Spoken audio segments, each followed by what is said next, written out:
Hello and welcome to the next part of Danganronpa Another. I am afraid. It's trial 2! We're gonna have a good time!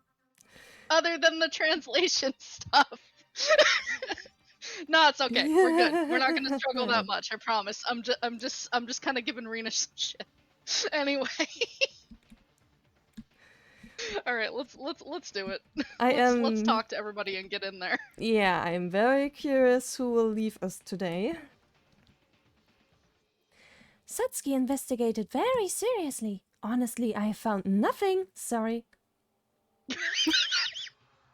Starting off strong. It took me a second to properly understand that second sentence. Okay. She was just like, I got nothing for you, bud. It's like, go girl, give us nothing other than joy. Absolutely. She's the epitome of brain empty, only happiness. Good for Like, her. loosely gives me Claire vibes, just like she's more silly. Like, Satsuki is much more silly. Yes. Claire tries to be dignified, but she's also a bit... She doesn't like to think too hard about things. I think that Satsuki has the same vibes. Yes. Anyway. Is there really a culprit with us? The culprit who killed Tamori. Well... If you do what you think is correct for everyone, you will be able to find the killer.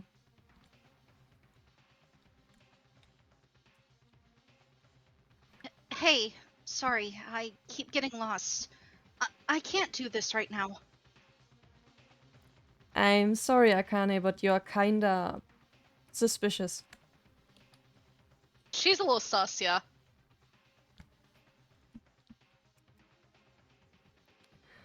There's something very bustling about this case. Bustling?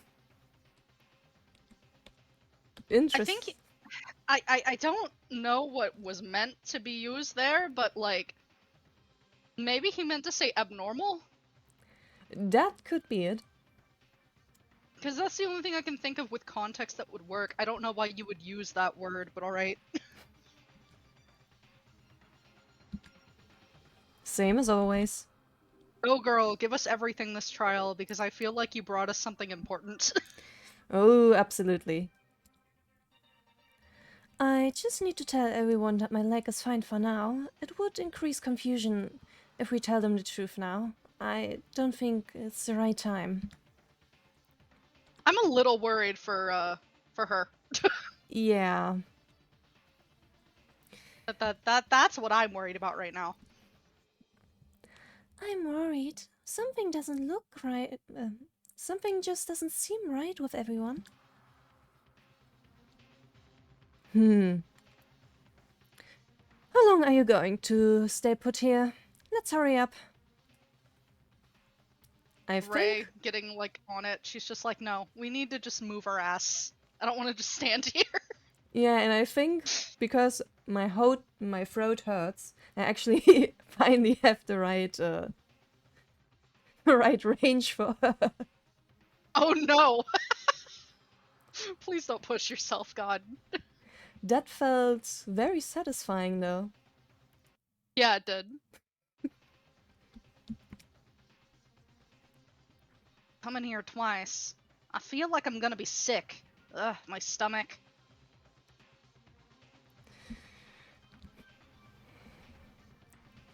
Again, another hellish trial begins. All of us are the accused. I'm not going to back out. Right, it's time. We gotta go in. Yes. Well, let's go. Let's reveal the corrupted seed that committed murder again. Seed. Lord. It's really painful, but I have to do it. So let's cheer up, everyone. I'll open the elevator door.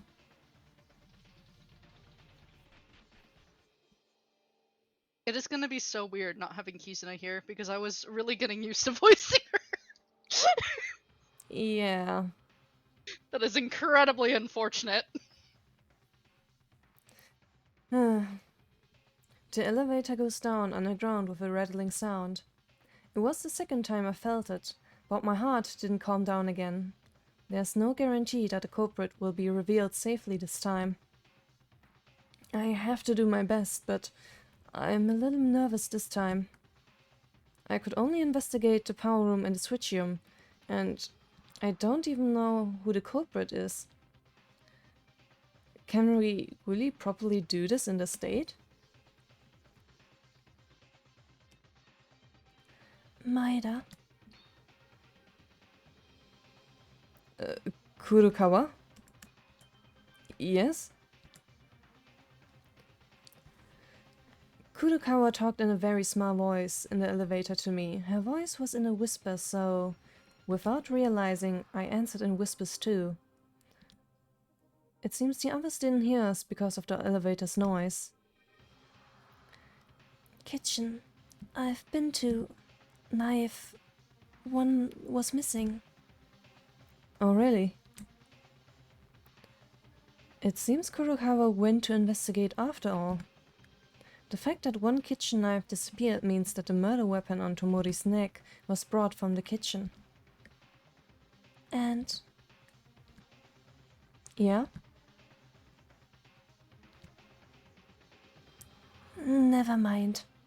Girl, Oh no. we need it. Sweetheart, this is important, please! Honey, I need you to share your knowledge. Kurokawa seemed to have something to say. She is kind of unique, even though the number of her words seem to be few. Every time when I really need them, she talks more than I thought. But thanks to the information Kurokawa gave me, the picture is becoming more clear.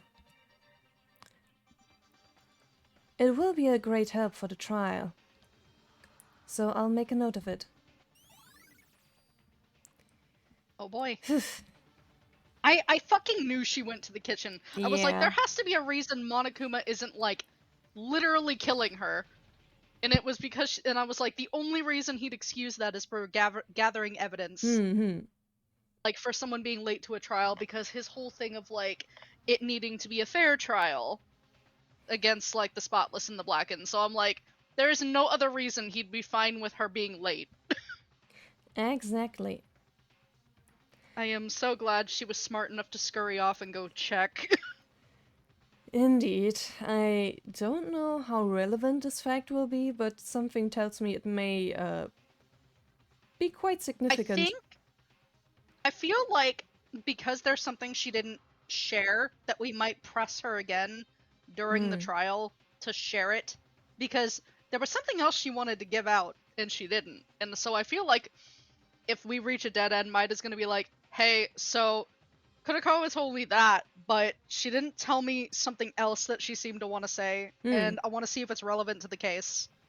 I have no idea if that's what's going to happen, but that's my sus right now, because why else would she just be like, yeah, never mind, and then scuttle off in the elevator before a trial? Like, Yeah. the staging for that, I'm just like, this is gonna lead to something later. Absolutely. I'm really excited, though. This case is bonkers. I certainly haven't even a good theory on what happened. Unlike last time where I just threw the idea out there and it ended up being similar to what actually happened. I feel like that this case definitely traded two hands, like I was mentioning last time, and that, like, the second set of hands was covering the first set so that they wouldn't get executed. That is my sus right now, because, fuck, what are they called? When you help, accomplices don't get benefits. Yeah. So if you're aiding as an accomplice but you don't deliver the killing blow, you don't get anything out of this. So I feel like the second blow was the killing blow to the neck. But yeah, that's basically all I can gather from this case right now. Which means it will be a painful one. I'm sussing, like, the two already. I think I mentioned who last time. Like, I'm really zoning in on Ayame and Akane. Like, I'm zoning in on both of them. I'm like, you two are super sus. I sure wonder what the reason for all behind this is. Yeah, I want to see how it plays out. I'm just like, give me the explanation. I want it. Because this is whack. For a long time, the elevator carried us down to the basement. And with a last final shake, the elevator arrived to the class court. Alright, let's go.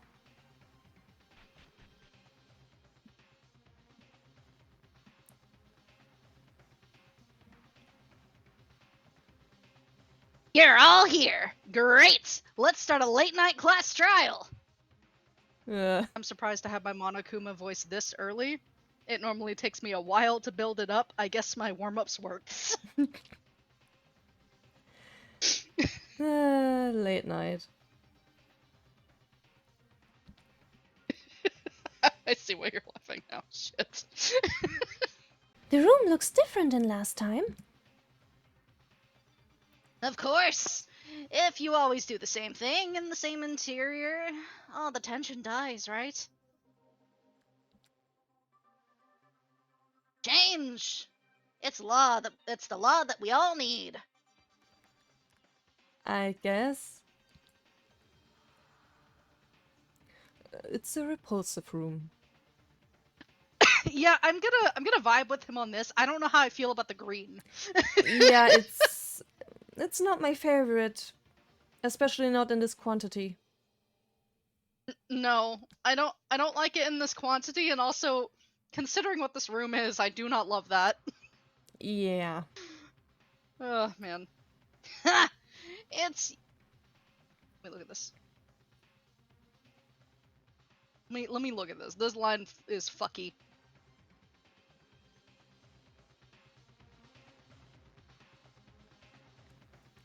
Hmm. ha! Y'all are noisy. And you're starting to fall asleep, so why not go to your own seat? Ah, yeah, probably because it's late night. It's like midnight for them, I think, from what I remember last time. Oh, I would hate that. Yeah, I think they discovered the body around like 10 or 11, and then didn't get to the trial until like roughly midnight, from what I remember Monokuma saying. Something like that. It's also been like a bit, so. Everyone seems to be prepared. I feel a very different atmosphere since last time. It's very green. It is very green. I kind of hate it. Like, look at Yeah. Teria, he sort of blends in. He kind of does, yes. Small boy blends into the ground, gets knocked over. He's like a I'm green... so sorry, Teria, Yeah. you don't deserve that. He's like broccoli in a forest. Shit, yeah, that works.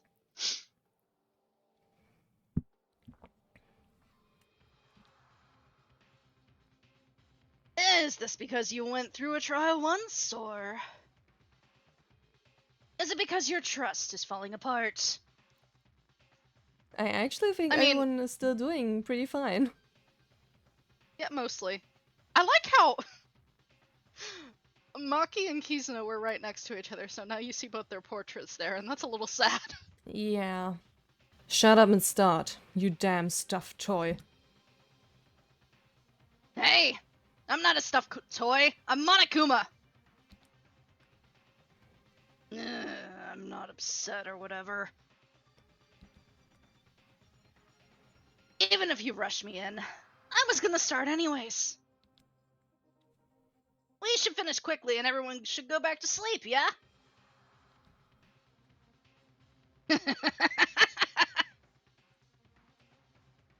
That is, if it's not the eternal sleep for the majority. Okay, let's start! Oh boy. Again, the tension starts flowing as soon as we stand each of our benches. It's like there's a wall between us making each other suspicious.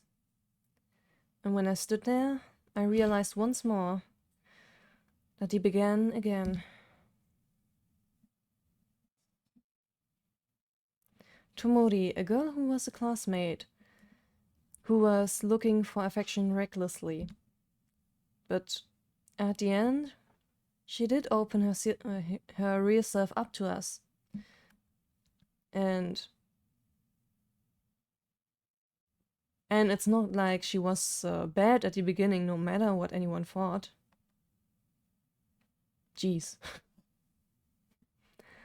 Like I said, rough. We're just gonna have to ad-lib a lot. Yeah. The killer who murdered her so brutally.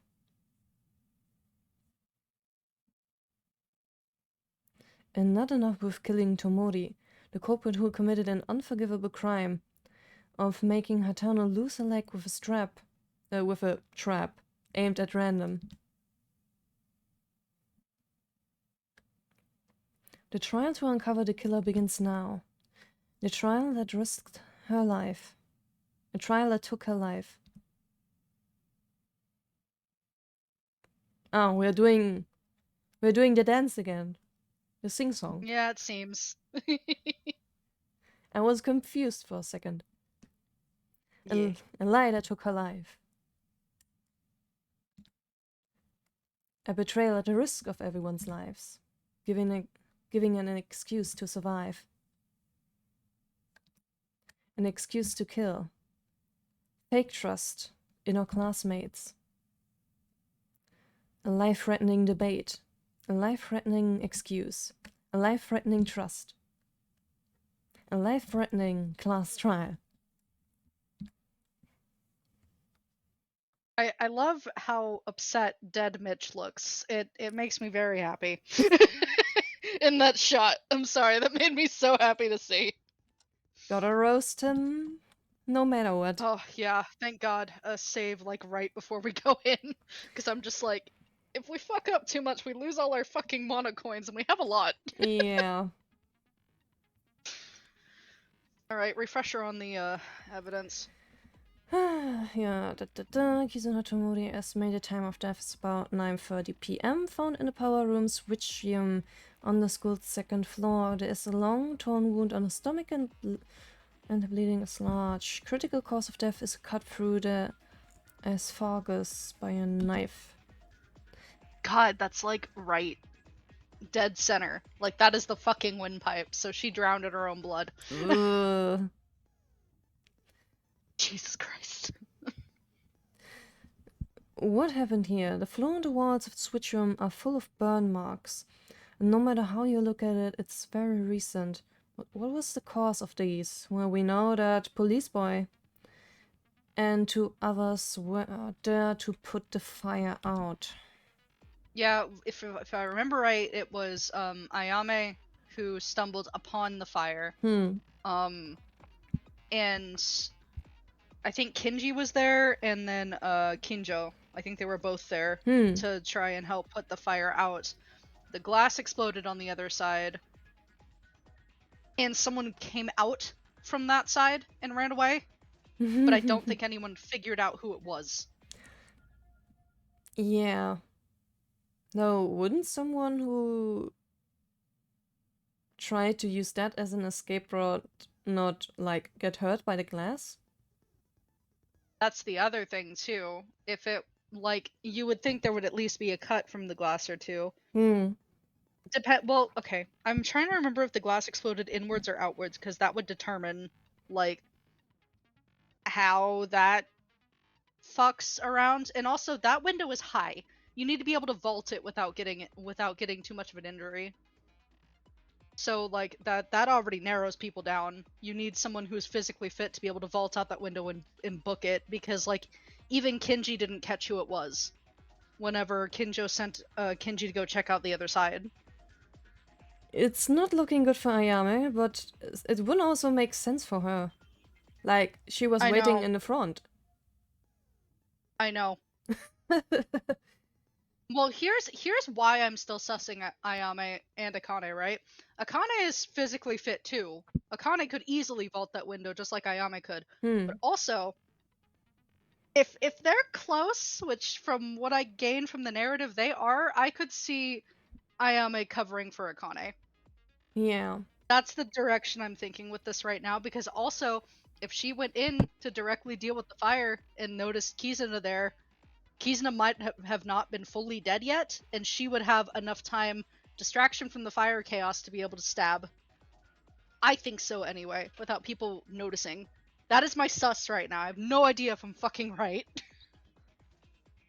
I think that could be likely, yeah. Yeah. Though I would be kinda amazed at just the whole thing of Akane and Kizuna, like, making up so emotionally only to, well, essentially killing each other.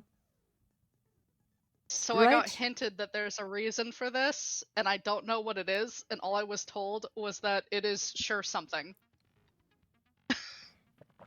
I am afraid. All I know is at first I felt sorry for Kizuna, and now I don't know how I will feel about her when we figure out whatever this is. Well, yeah, this will be interesting to say the least. Yes. I wonder why did the killer even strike for it? Of course, a stomach cut would be fatal, but they would have a throat scream to kill next. They wouldn't have to. Yeah. That's the Yeah, just thing the with the. lining of the stabs doesn't make any fucking sense. Nori's medical exam results. Hinori informed of the results of Tomori's autopsy. Basically, she said it matches the information on the Monikuma file. She also said that there's an abnormally large amount of bleeding. The amount of blood lost is individual, but in Tomori's case, it must have taken a considerable amount of time to die. She said she must have felt a terrible pain. So even with the translation being rough on this, narrowing it down to the fact that the stab to the esophagus was the killing blow makes sense because of what I said about drowning in your own blood. 2 flashlights were found broken in the switchroom room. Is it the flashlight of Tomori and the killer? They didn't destroy the evidence. Then what's the reason to be left here? Seeing that both of them were broken, there was a struggle happening at the same time. Ah, yeah, the dying message. God knows what it means. I don't understand this. I don't fucking understand this. I want to know what the fuck this means. I have no clue. I'm just like, what kind of cipher bullshit is this supposed to be? Anyway, sorry, this is the one piece of evidence that upsets me this time. Last time it was the rubber ball. This time it's the dying message. For good reason. I am good reason. trying to put in stuff, but yeah, no, nothing really fits. Yeah, I just like, there's only 4. And there's not many, like, you would think it's, you would think, okay, that maybe, like, it means, like, a 4-letter name, but there aren't that many 4-letter names. Like, there's Yuki's first name, there's, and, like, Haru doesn't count because that's his nickname. Like, that only would narrow it down to Yuki, and we were in our bedroom, so that doesn't count either. So I'm just like, what does this mean? I also looked at it if it were like, let's say, syllables. Oh! I know the game I is... didn't think of that. I know the game is Korean and I don't know how Hangul works, but since the names are all in Japanese, maybe it's syllables instead, but...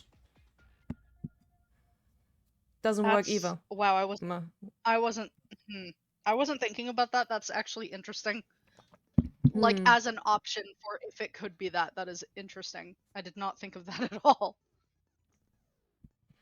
I guess we'll see what it means.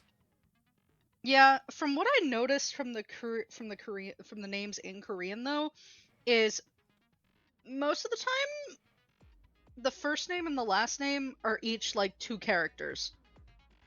For most of them. Huh. for DRA. Well, For most of them, not all of them.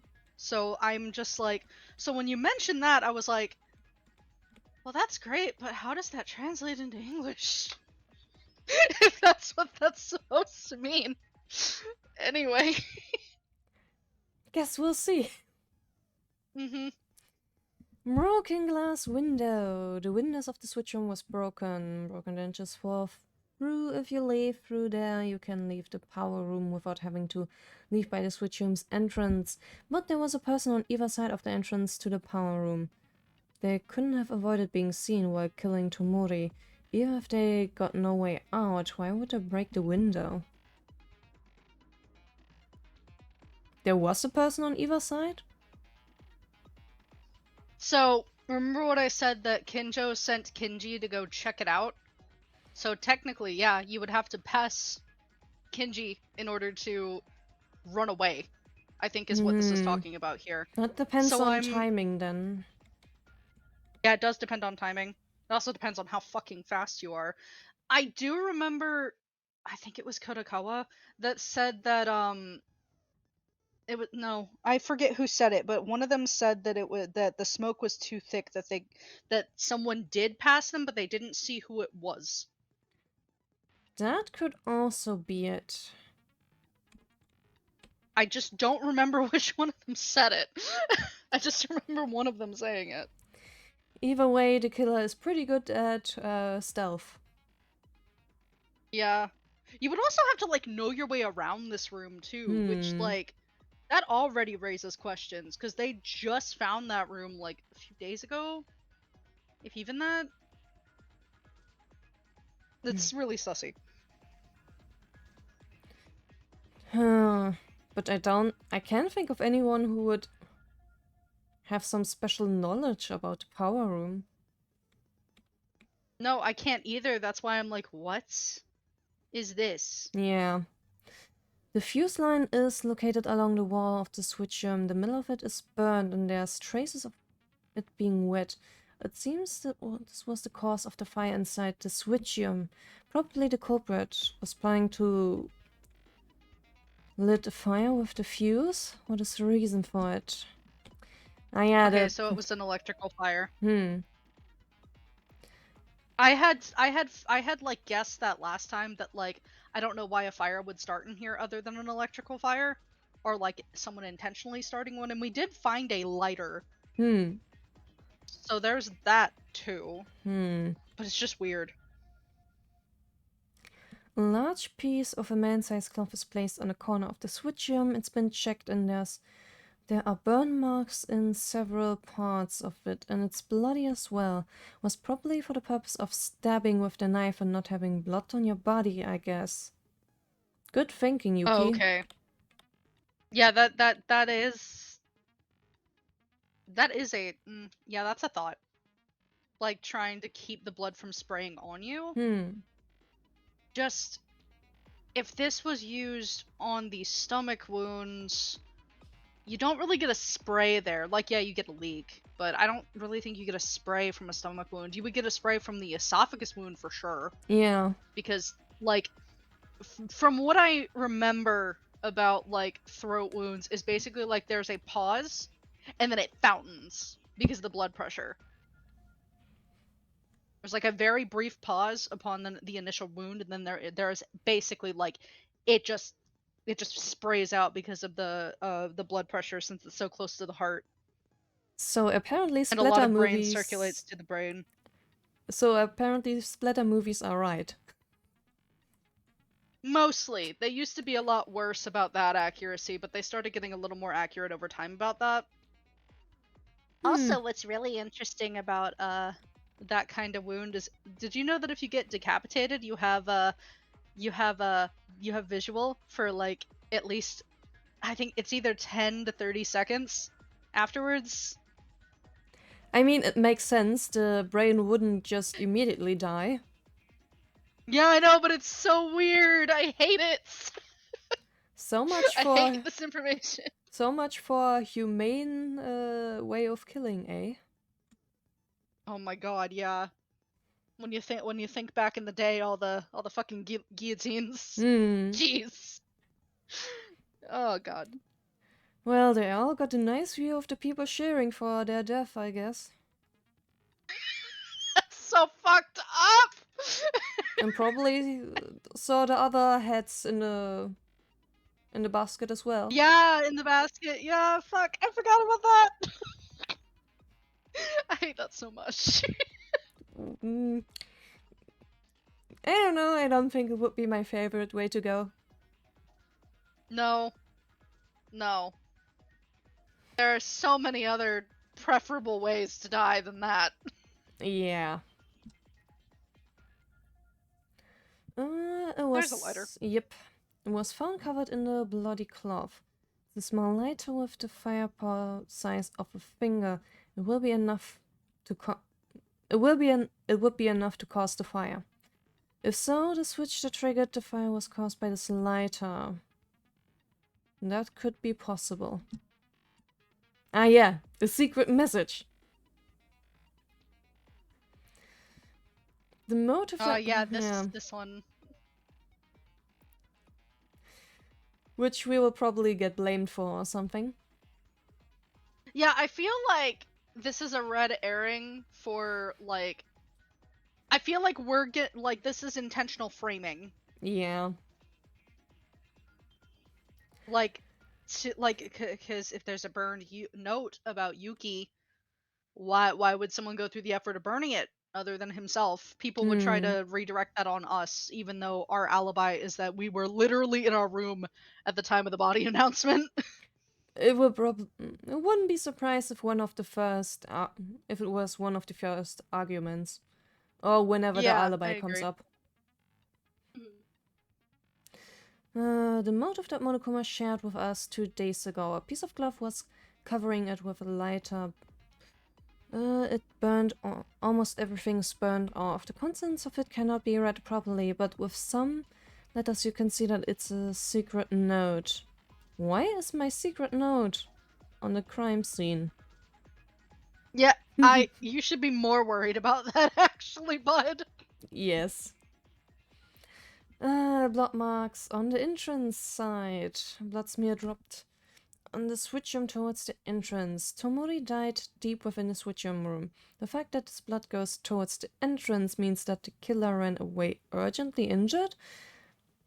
However, there's blood up to that part only. The person has disappeared cleanly outside of the room. From the entrance of the switch room towards the exit. If they came out this way, why? Then why is the window broken?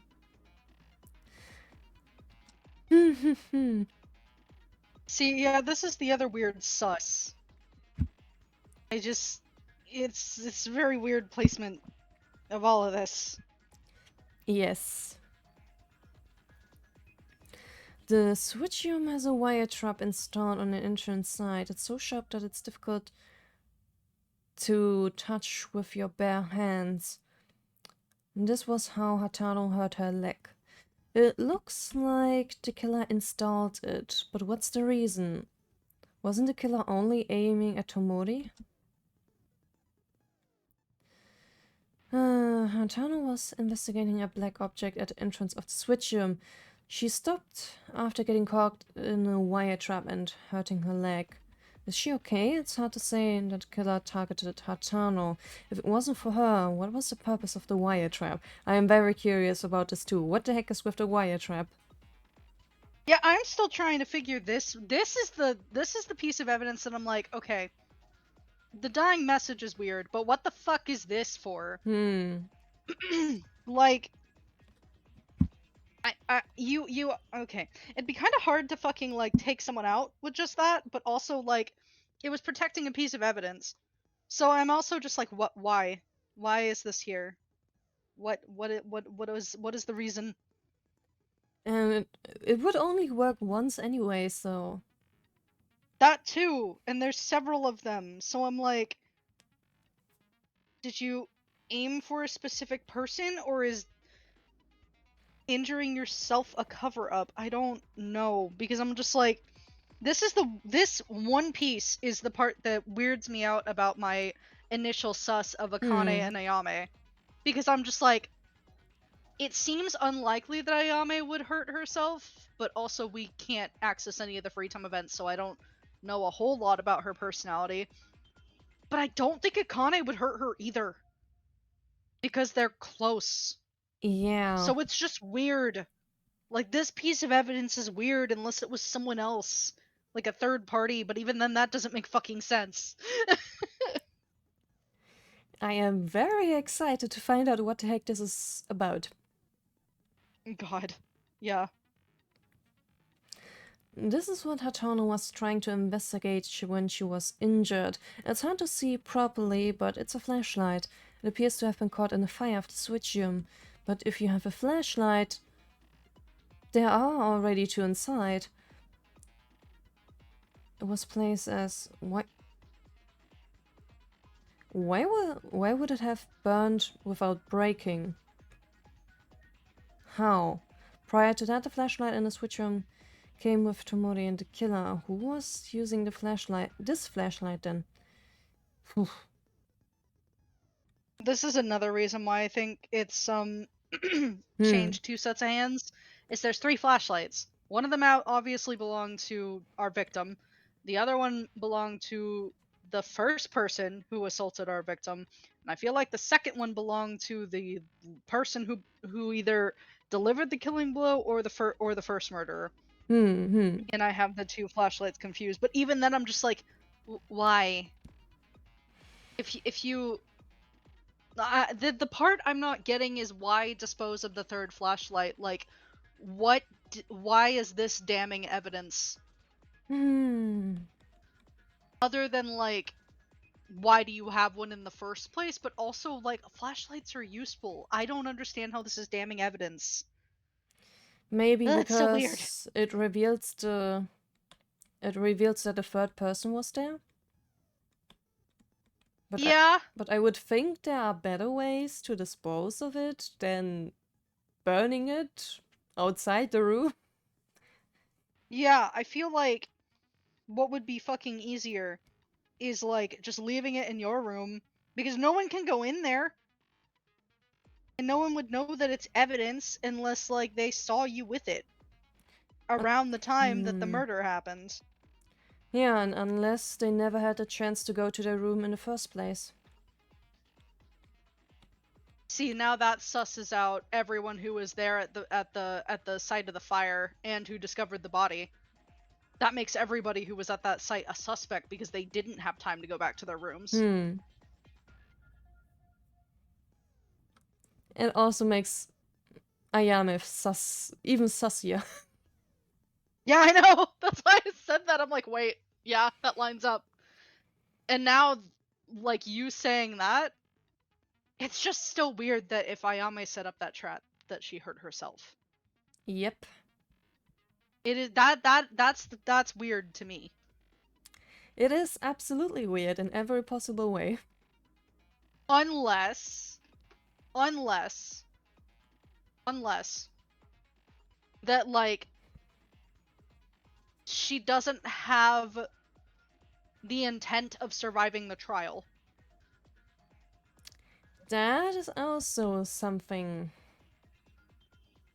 I could understand her hurting herself if she is, 1, confirmed the killer, and 2, has no intent of trying to survive the trial.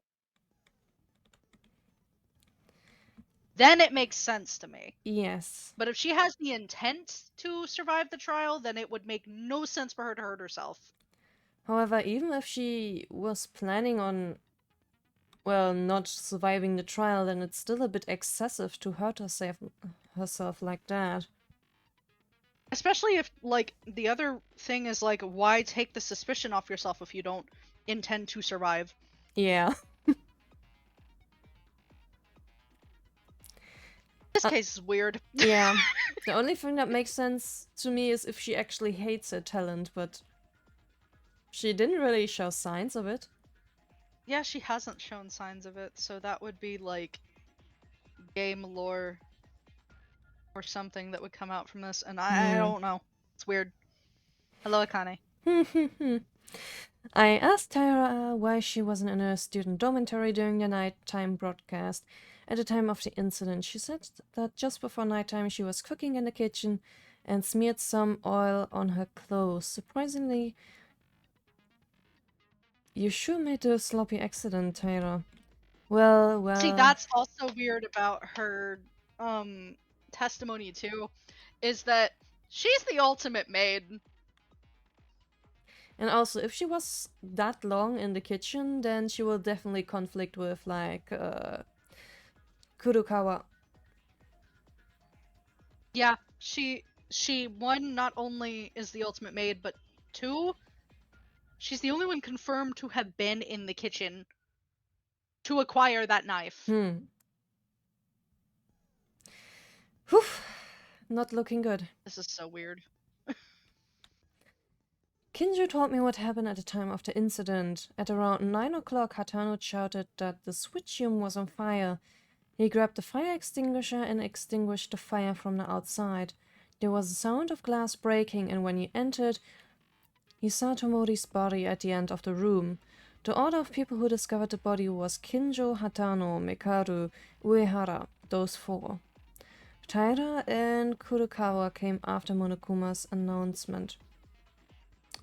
Notice how there are 4 people? There are 4 people. Which means that the body announcement would have played even if one of those... When Mekaru saw. If this was a body discovery, normally it would have played after Mekaru saw it. Not after Kinji saw it, after Mekaru saw it. So that makes her even more suspicious. Because if for some fucking reason, I don't understand why they do this, but if for some fucking reason the killer seeing the body does not count as body discovery in a group, then yeah, that immediately susses her.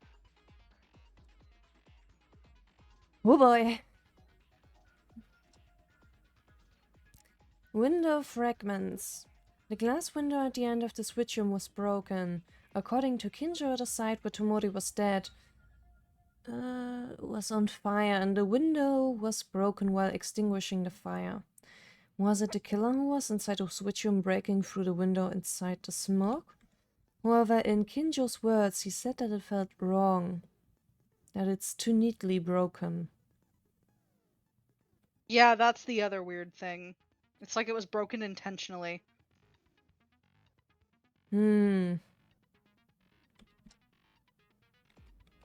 Ah yeah, Teruya's testimony. Nah. Teruya went to the antique shop every day to keep things in check. The light of his flashlight all disappeared after nighttime. All of the items that were used in the crime scene. After that point, Mori was free to go around nighttime. There was also the other two, Mikado and Uehara. Then, among the 3, did anybody took the tools? In addition, the wire does not come from the antique shop.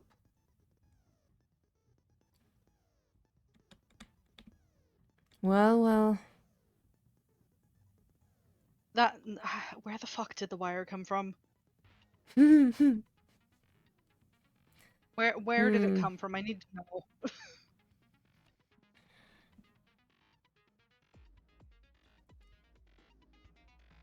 Not in the trash room, was it? Or maybe from somewhere else? Wire. We're in the power room. Do you think it's possible to acquire sharp wire in here somehow? Could be possible, but not like we saw anything in there. Well, yeah, that's the part that's weirding me out about this. But the reason I'm saying this is because that wire trap was not there when everyone gathered. Someone had to set it up before everyone came back out of the room. The 2 that were outside of the room and closest to that wire trap were Akane and Hatano. Hatano was the closest. Akane was around the corner. And Ayame was the one who poked Yuki and was like, hey, so there's this evidence over here. she initiated approaching it. So I'm just like, where would you get the time and also acquire the wire fast enough to set it up in the same room when everyone else is still there? It's weird. Yes, I'm starting to think maybe those two put the wire there together. That's possible, but why? Because only one would be labeled the blackened. It does not make sense, but it would be hard in that situation to do it without the other noticing, right? I would think so, yeah. But I don't. This is so fucking weird.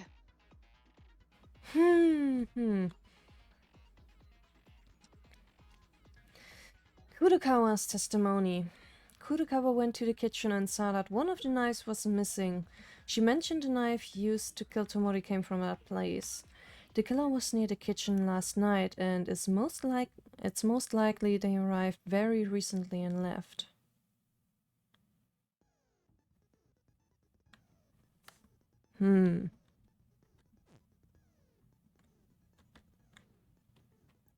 That's Hmm. sussin'. Alright, I guess we talked enough. Yeah, let's get in here. I want to see what the fuck is going on. It's driving me nuts. Trial and session.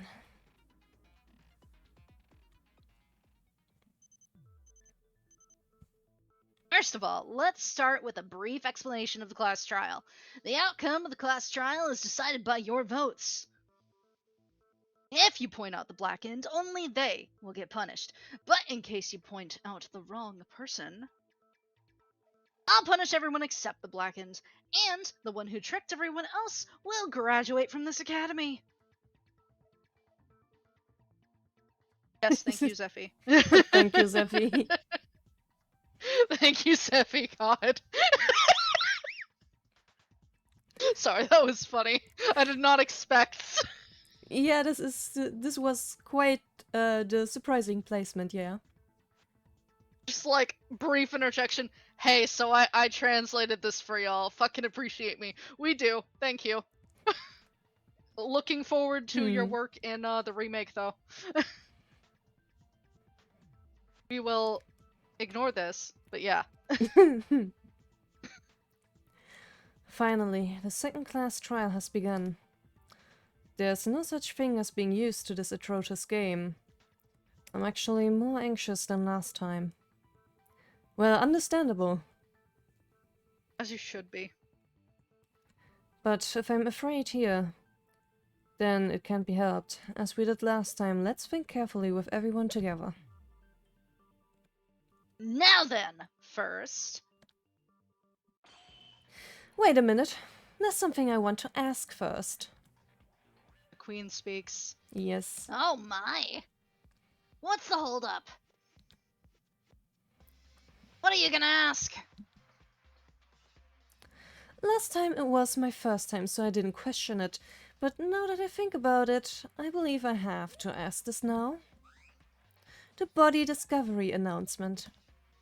What exactly are the conditions for this broadcast to show up? Oh, this is important. Yes, very. Mikaru, why are you suddenly asking this kind of stuff? If you find a dead body, then it shows the body discovery announcement. You just show up. Shut up.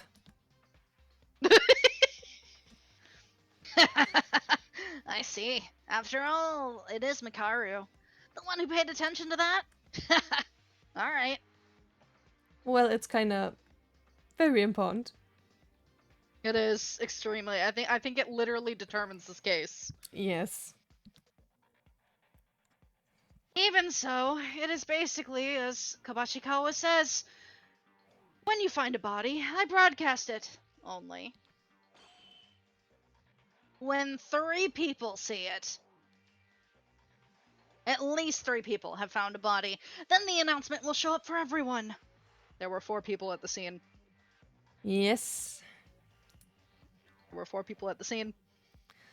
Was it always like that? Is that a rule made on the spot, or was it applied from last time? Of course it was applied from the beginning. In Maki's case, Taira found it first, then Maida, and finally Hatano. Since the order was complete, it satisfies the condition of 3 people. The announcement came out because that rule was successfully completed. Right, it's true. The announcement rang the moment Hatano discovered it last. This thing. To say an important detail at a time like this. What? Did I not tell you about this before? I think he didn't mention it. I don't remember if he did. He I might don't have. know. It's been a while. It's too late. Oh no, he just realized he gave away important evidence.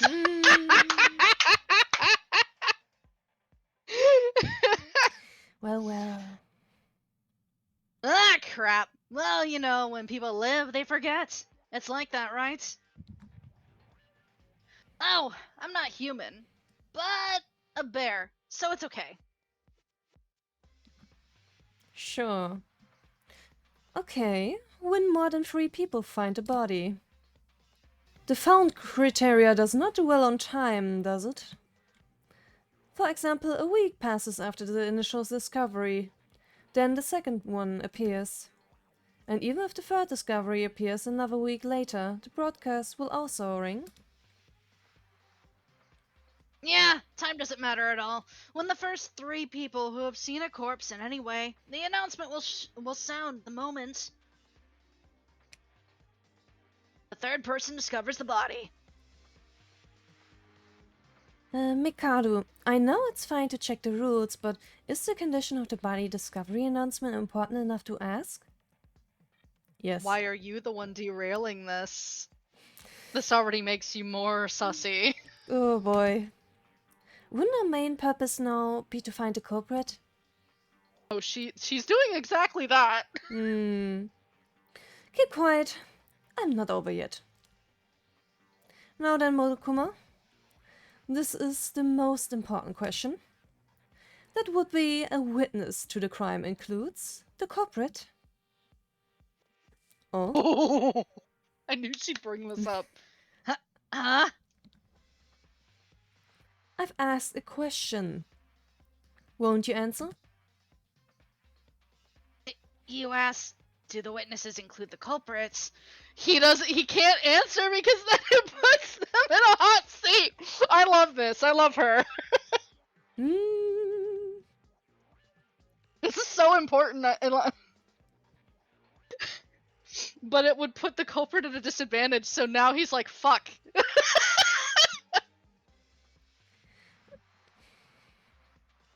Well, that's a bit pretty, very, super, great whole delicate matter.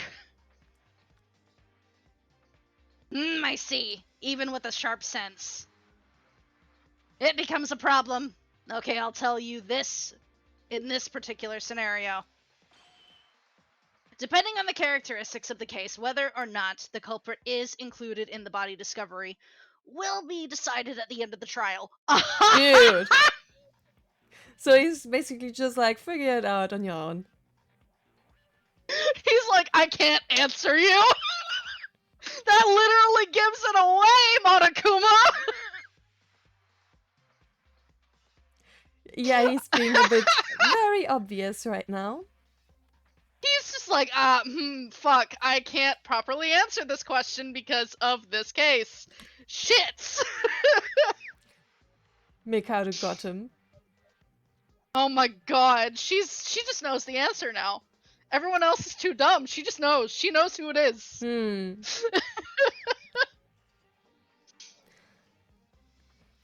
What? Then it's different this time. Then no one knows. It's up to our own judgment. That would also include everyone to be against each other. I already told you this. When it comes to trials, I'm fair. I'm more fair than Buddha, God, and Jesus combined. I don't know about this, my guy, but sure. That's debatable. Yeah. You said Jesus twice in a different meaning. That's also debatable. I can't do this. Let's recap. In the last case, you said that the announcement rang because Akane Taira, Yuki Maeda, and Ayame Hatano discovered the body. Then, in the last case, Mitsuhiro Higa, the culprit, must have been excluded from the equation of 3 people discovering the body. Nah, I excluded Higa, in fact. It didn't matter much if I included him, since the first 3 people to discover it were together at that time. You are dodging the question. Then, what about this case? The culprit who killed Tomori Kizuna. Did you include that person as a discoverer? Yeah, that's right. Specifications aside. Why are you suddenly talking in an accent? You know, I feel like that's his tell. Mans can't lie. Why the sudden dialect? Did you inhale, Otori? Oh no. Apparently. I like how Satsuki points that out. Fuck.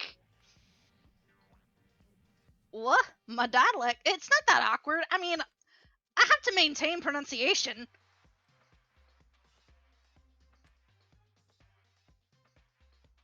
You don't seem to be enough from the mainland to mix different parts of the country. This whole line is weird to me, but I just Yes. read it. No comment! No comment on that! We pinned down your tell, Monokuma, tell the truth. Oh boy. Good to know for future reference. Well, if you ask for my opinion on a particular case, I would be the one on trial instead. If a judge enters the discussion, it's unfair, right?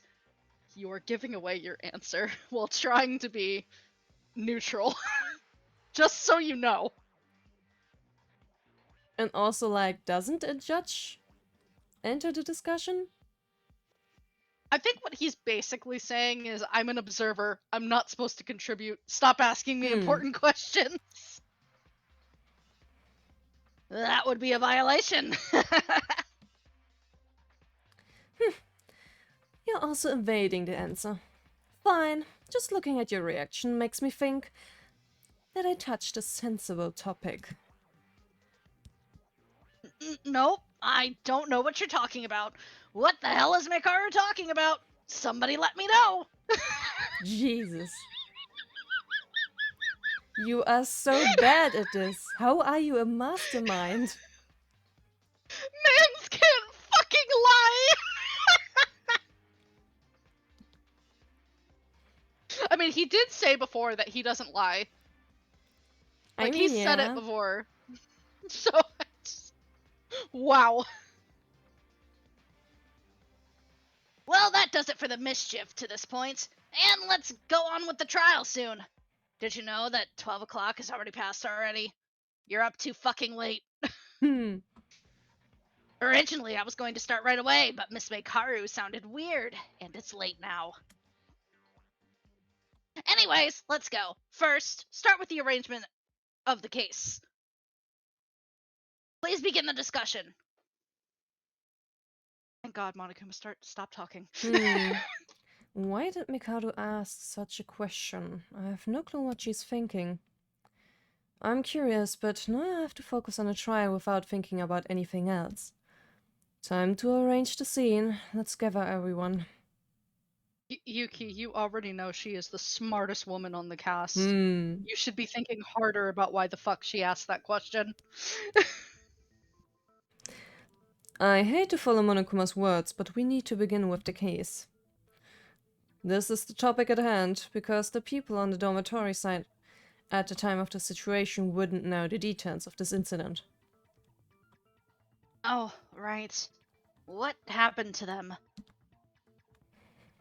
After listening to the body discovery announcement, I was in a hurry to find you guys, and then Tamori... She was dead in the power room. All over with... The floor was covered with burn marks. Okay. For those who know, we organized the scene with the rest, and those who do not know the order of events. From now on, take some time to confirm your positions with everyone. Kinjo! Don't you have something to tell us before that? What? Yeah, what is she talking about? Maybe she wants an apology? Wait, I remember. There was something he wouldn't tell Yuki outside the window. He said, I will bring it up in the case. And then he also said it again in the main room, I'll bring it up during the case. He was withholding information. I remember now why she's poking him for that. What? You said you wouldn't make anyone a victim if we followed you. She does Well, want that's not what I was talking about, but Yeah. now I understand why the fuck she's laying it on him. But anyway. For that purpose, we agreed, and you got rid of a group of 3 people. And everything ended up like this. So why are you proud of it? Good job getting someone killed.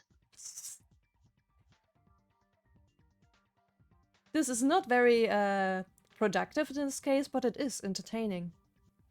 It is entertaining. Please lay him out to dry. Please lay him the fuck out to dry. Especially funny considering that she is very suspicious. Oh yeah, it's incredible. Good job on not preventing me from killing people. Okay, I would have to make amends to risk my own life and apologize for that, because I didn't keep my promises, but... if we can get through this moment, everyone will die. It's a pity for what happened with Tomori, but I also have a duty to keep you all from being executed in this class trial. If you don't like it, I'll be out of this trial. No, you're... Hello? No, you need... No! You need to fucking contribute! We kinda need you here. Especially because you're withholding evidence. You are withholding evidence right now. You admitted to Yuki you're withholding evidence. You will fucking cooperate! Yeah, I'm an incompetent cop who can't make promises anyway. Yeah, I'll agree with that.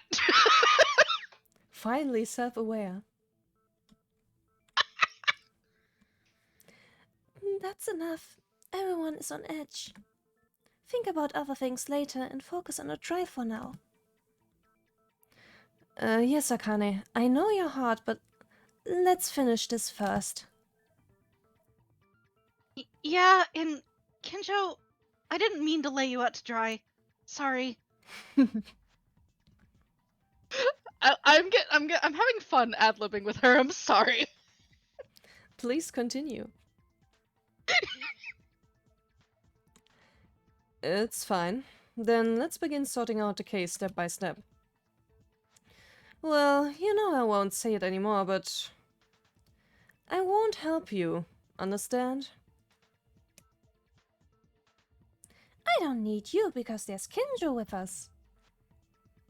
That doesn't inspire as much confidence as you think it does. It really doesn't. Satsuki, please. Please, baby girl. Please see sense. Me? Oh no, Mikado, you can stay.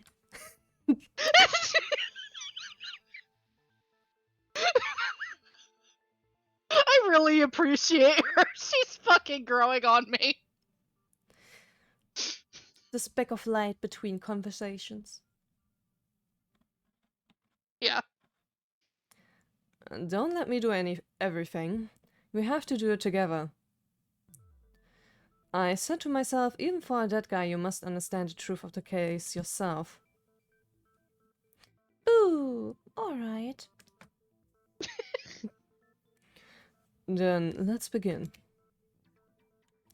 I like how our main contributors for getting people back on track are usually Kinji and Kurokawa. It's mainly those two that are just like, let's stop derailing and focus. You are not wrong. It's probably because they don't contribute to the derailing. No, they're just sitting there like, are we fucking done? We have shit to talk about. I didn't manage to get to the power room at the beginning of the whole incident to see it directly. Let's discuss what we heard and saw. The first part, around 9 p.m., Hatano discovered a fire in the power room, was it? Yeah, I was walking down the corridor on the second floor before nighttime, but when I entered the power room there was black smoke coming out, and it smelled like something was burning. You mean that's what happened? I was at the antique shop, but I had no idea. So he was close by? Terry was close by. Okay. I heard Hatano's cry and rushed to the second floor. Uehara and Mikado were together as we bumped into each other on the way. We went to the power room, the epicenter of the fire. It was hot and smoky. The fire was about to spread from the switch room to outside. Yes, it's exactly what Kinjo told me. I already know this part.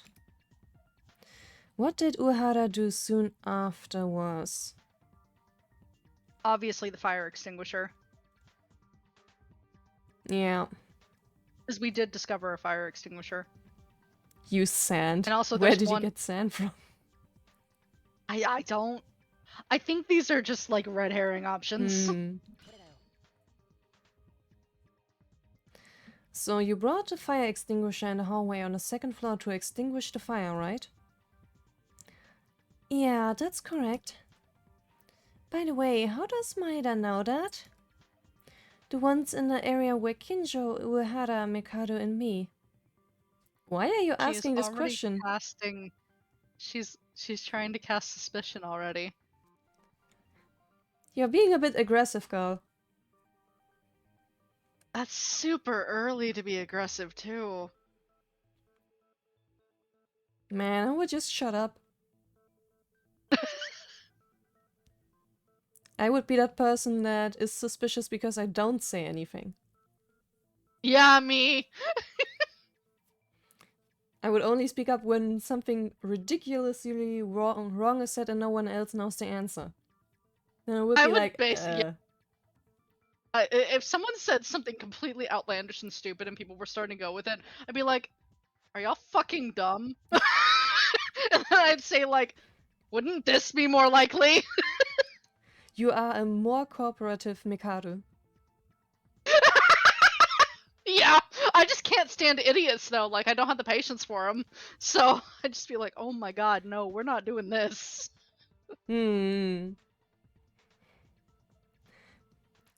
asked Kinjo about it while investigating. Right, I told him. Maeda knows the unfolding process of the case. Is that so? Then let's continue. The four of us were putting out the fire. I had something breaking inside the switch room.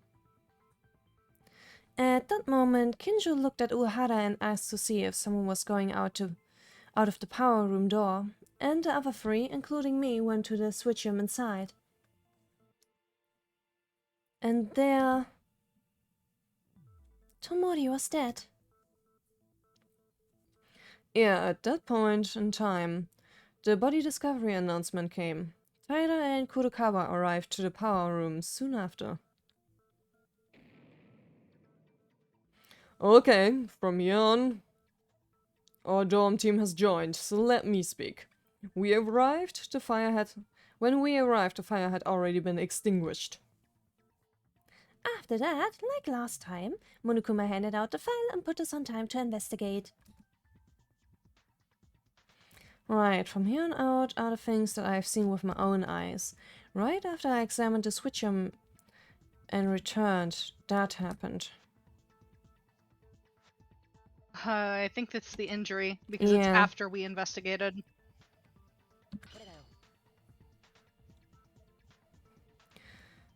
Shortly thereafter, Hatano had an accident in which her leg was injured by a wire trap.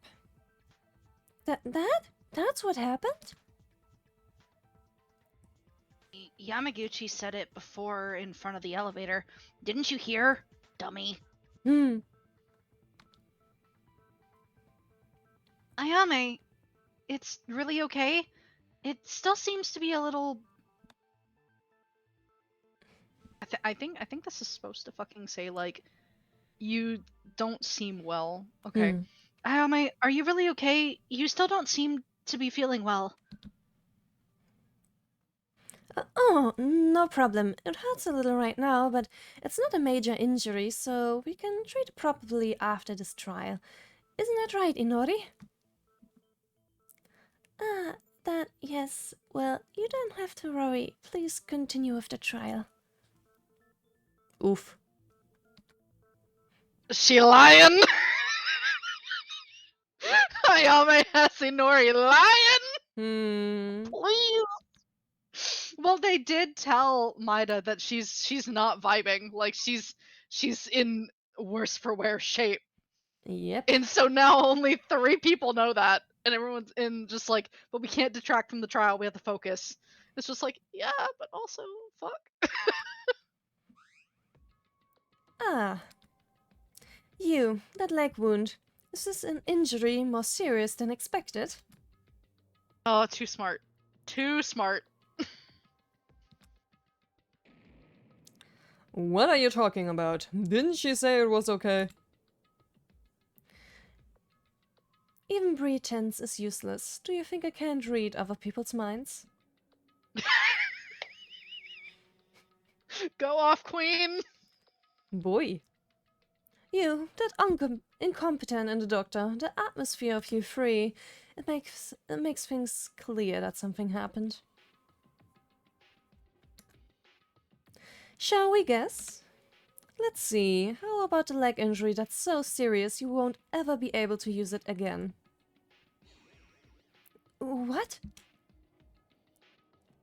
What are you talking about? Ayame, you said you were okay, right? That's a lie. Mikaru, why are you talking nonsense?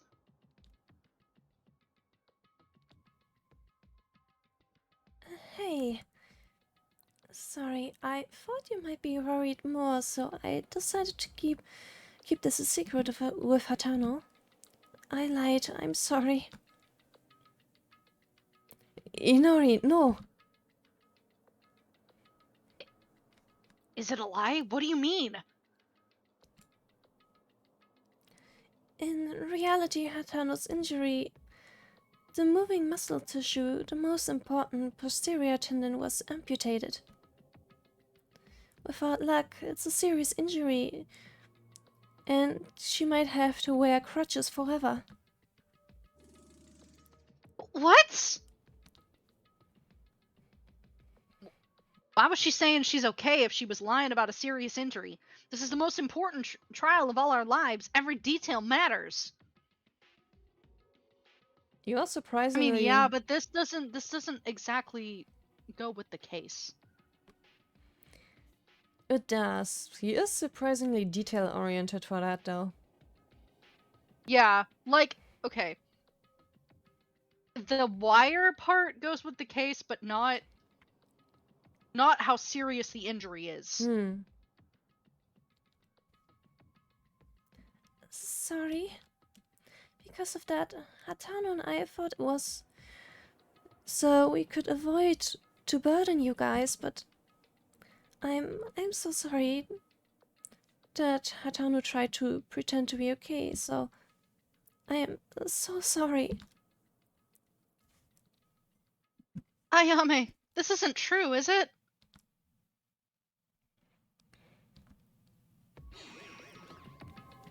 Tell us something. Sorry, I was lying. What? Then it's really? Because the nurse's office is now locked, and since there are no facilities for treatment to treat the wound, it's literally hemostasis, and it's really hard to stand still. To put it still? Yeah, I think so. I mean, she can't use that leg anymore. But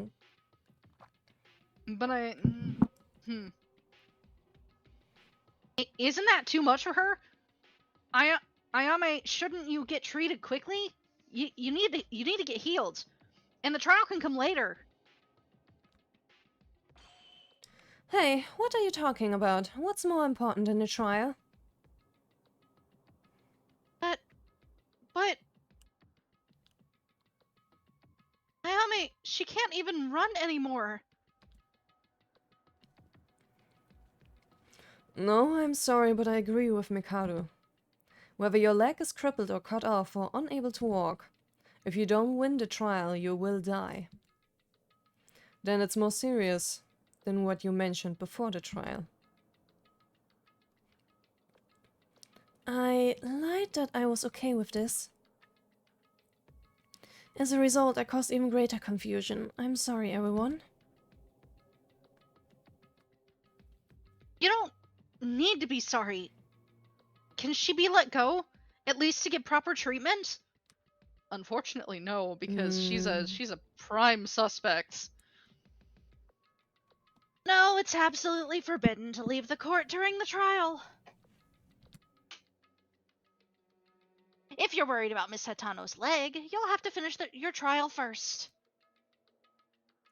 You say that, but I'm also in agreement. I don't really care, but I want you to focus on finding the culprit. If the focus is on me, I'll just die standing. True. Yeah. But Ayame! She says that, but let me comply with the will. And don't you think it would be wise to finish the trial earlier in time and get treatment? Urahara is right. Hatano, it may still be painful, but please hold on a little longer. Let's focus on the trial for now, everyone. Sorry, Akane. Okay. Thank you for your consideration, Akane. They are close. Yeah. Then let's get back to the main topic again. Yeah. Where did we end off again? We were talking about Hatano's injury by the wire. Yeah, shortly after Inori took Hatano to provide first aid, we went out of the power room and we continued the investigation. That's the end of it, right? Quiz! But I think it's a useless question. Sorry in advance. The health room was locked, but how did you do Hatano's treatment and where? Right. I needed something tough and thick to use as a bandage, but there were some things like rags in this warehouse. However, it is also only a substitute and only first aid. There's a possibility of additional sepsis and bacterial infection. She will need antibiotics just in case. But in order to do that, we have to find out the killer and end this trial, right? Yeah, but because someone died. Well, is there really another culprit among us here?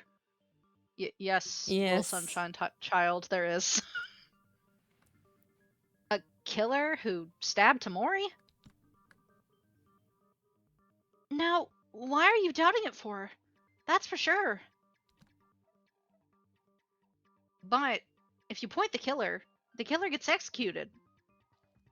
Yeah, but the rest of us die if we don't. Yeah. It seems like you're sacrificing that one person to save Hatano. Oh, Mostly the same person. Well, Unless they're the same person. So, you would rather save the killer? To save a killer, 11 of us have to die? I agree. Let me say this, okay? We cannot save the minority and throw the majority under the bus instead. How long will you waste our precious time on useless topics? I didn't mean it like that. I'm sorry. Also, how come Mikaru and Kinjo team up? They seem to be getting better and better and better. What the hell?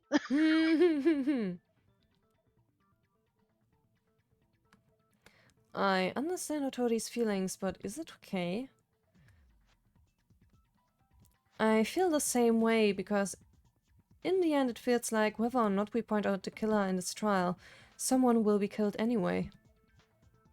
I wish there were no victims, but that bare Monokuma thing won't let us go, damn it. What purpose does he want us to achieve? So, the case was cleared up? Who's the killer then? We have to figure that out from now on. Honestly, this case has a lot of twists. If you think of it as an ordinary murder case, then it won't fit together at all. First, let's solve the mystery of each event one by one. The priority should be the victim's body. The body? Tomori's corpse was an important clue to be able to tell the whole story of this incident. There aren't just one or two secrets related to her body. Personally, I didn't notice anything special. Of course you didn't. The corpse, based on my investigation. Let's present the evidence we gathered. It's a non-stop debate. Yeah. Live and learn. Live and learn. Don't learn and get to it. Oh well.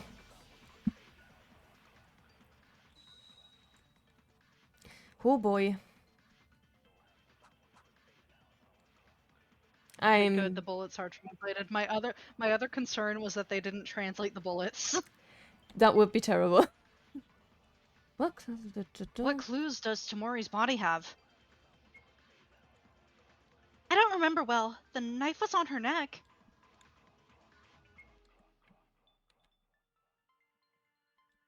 Also, the whole body was with blood all over. It was terrible. Satsuki was vomiting for a while. Were you? She was dead. Is this relevant? Yeah. Other than that, can't you think of something more essential? I think I know which one it is. I think it's Kodakawa's bullet on Akane's statement. Oh, that could be. It was written in a Monokuma file about what Tomori died of, and he gave me a clue that supports the evidence.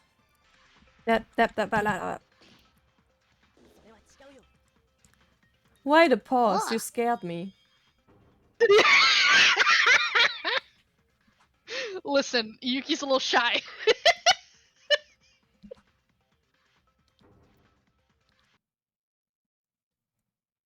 Tyler, wait a second. The weapon that stabbed Tomori was not a simple knife. It was a kitchen knife. Huh? Kitchen knife? Right, it's even clearly stated in the Monokuma file. The definitive cause of death is a cut through the esophagus caused by a knife. Right. Sorry, I can't remember that well. But the kitchen knives are only in the kitchen. Is there any evidence the culprit brought it? Yes. There is, because Kurokawa saw that a knife disappeared from the kitchen right after the incident. Right, Kurokawa?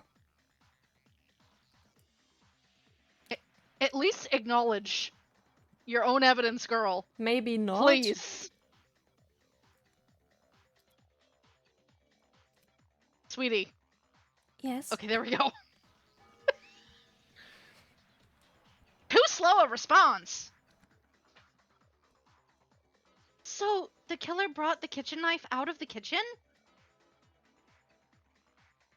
I guess. It disappeared from the kitchen. But that's a little weird. If the killer used a kitchen knife, there's a contradiction. What are you talking about? Yeah, I'm with Kenji on this one. What the fuck do you mean, Akane? Oh wait, I think I know, but why is Tyra talking like that? Obviously, at the time of the crime, Tyra would have known that it was contradictory that the killer took the kitchen knife from there, because she was there all the time, so she's trying to reject that. She's trying to reject it with, I think, her testimony. Pretty brave. Which makes her pretty sus. The reason is...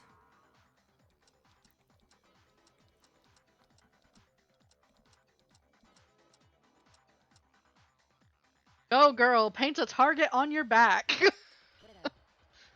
Tyra, the contradiction is because you were in the kitchen at the time, right? Yes, right. That's it, Maida.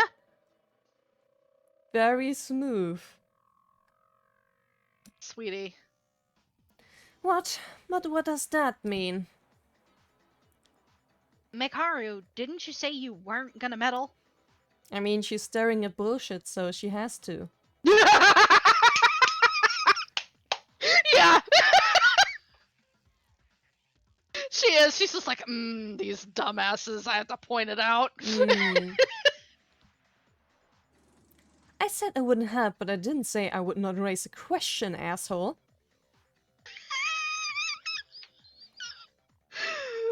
Okay, listen, the mental image I got was her, you know, Kabedon? I got the mental image of her, like, Kabedoning fucking Teria with her fucking foot. Like, you know, the fucking heel right next to his head. Yeah. Because he's fucking short enough for it. And also just the way she delivered this line made me think it. It would fit her, yeah. Yeah. Yikes. Taira told me. She was cooking in the kitchen near the end of nighttime. Cooking? Yeah, I'm sure because I remember that I accidentally splashed oil on my clothes and wiped them in the bathroom. Yeah, Honey. right. This does not make you look any less suspicious when you retell the story. Oh, that happened? Wait, if Tyler was still in the kitchen at that point, how did the culprit take the knife from the kitchen without bumping into her? Also, that's not all that's weird. Tara said it was around nighttime, but Tomori's death was at 9:30, written on the Monokuma file. Tyra, I'm asking just in case. You're the last person in that area. Did you put all the knives in the place before you left the kitchen? Yes, I used it when I was cooking myself, so I remember that for sure. Squint. Jeez. Squint. Wait, what? When the knife was used in the crime, Tyra, if you checked all the knives in the kitchen... It doesn't make sense. Because one of them is lying. Yes.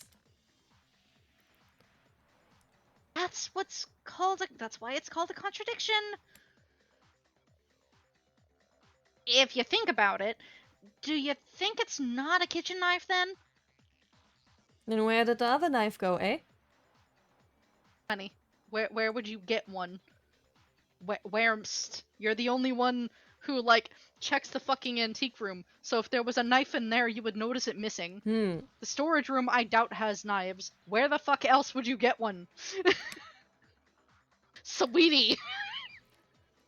No, there are only kitchen knives in the kitchen. The second floor was open and I've been searching all places ever since. But when everyone started investigating, didn't Kurokawa say she saw the kitchen knife disappear? The knife used as a weapon. Kitchen. That's correct. Which one is it? Kinjo, don't you know? Sure, it's a contradiction. You don't even have to think about the ridiculous story of using another knife out of nowhere. Kinjo worked hard. Now we're all finished. But there is only one way to solve this problem. Really? How? One of you is You're not gonna like his answer. lying. You're not gonna like his answer, honey. Very simple, in fact. Tyra, you are lying right now. He immediately susses her! She was not very subtle. Listen, Kinjo, I know you're like in competition for Yuki's hand, but good God. Boy, oh boy. I don't think he's wrong though, is the problem. Yeah. What? Girl, you are not as good as lying as you think you are. No, honey, no. You're a rambly liar, Hmm. which leaves a lot of room for holes. Now, wait. Why did it turn out this way? Girl. Shut up. I know you're gay, but also shh. Isn't it obvious? The Monokuma file doesn't lie. Then the time of death is sure to be 9:30. Also, the kitchen knife is only in the kitchen. Therefore, the order of events, the kitchen knife being taken from the kitchen, killed Kizuna Tomori is established. These two facts can be proven with certainty. But what does Taira Akane mean? What proves that a woman was cooking in the kitchen? Now wait a minute. What are you trying to say? Tyra. I'm doubtful. Were you together with someone? Yes or no? I was alone. So no one can cooperate. Oh shit. I can't believe someone without witnesses. Anyone can use it if they can just talk an alibi out of thin air. Oh no. Wait a minute. Why is the room like this all of a sudden? Because you lied. It wasn't me. I was really in the kitchen, guys. Sure. But if Tyra's words are true, it would never make sense. Tyra, did you lie? Why would you lie? Don't tell me. Taira is the culprit? Oh no. Why am I the culprit? What reason is there for me to kill Kisuna? There's nothing! I got it. She kept ignoring your persuasions and invitations. Did you bear a grudge? Funny, really. Kisuna grunted a lot, but in the end she accepted us. The murder happened after that! I concede that you may not be the killer. Still, to say you were in the kitchen would be a lie. Why are you lying about that? No, it's not a lie! Tyra, tell me honestly. I want to believe you. I want to believe that you are not the culprit.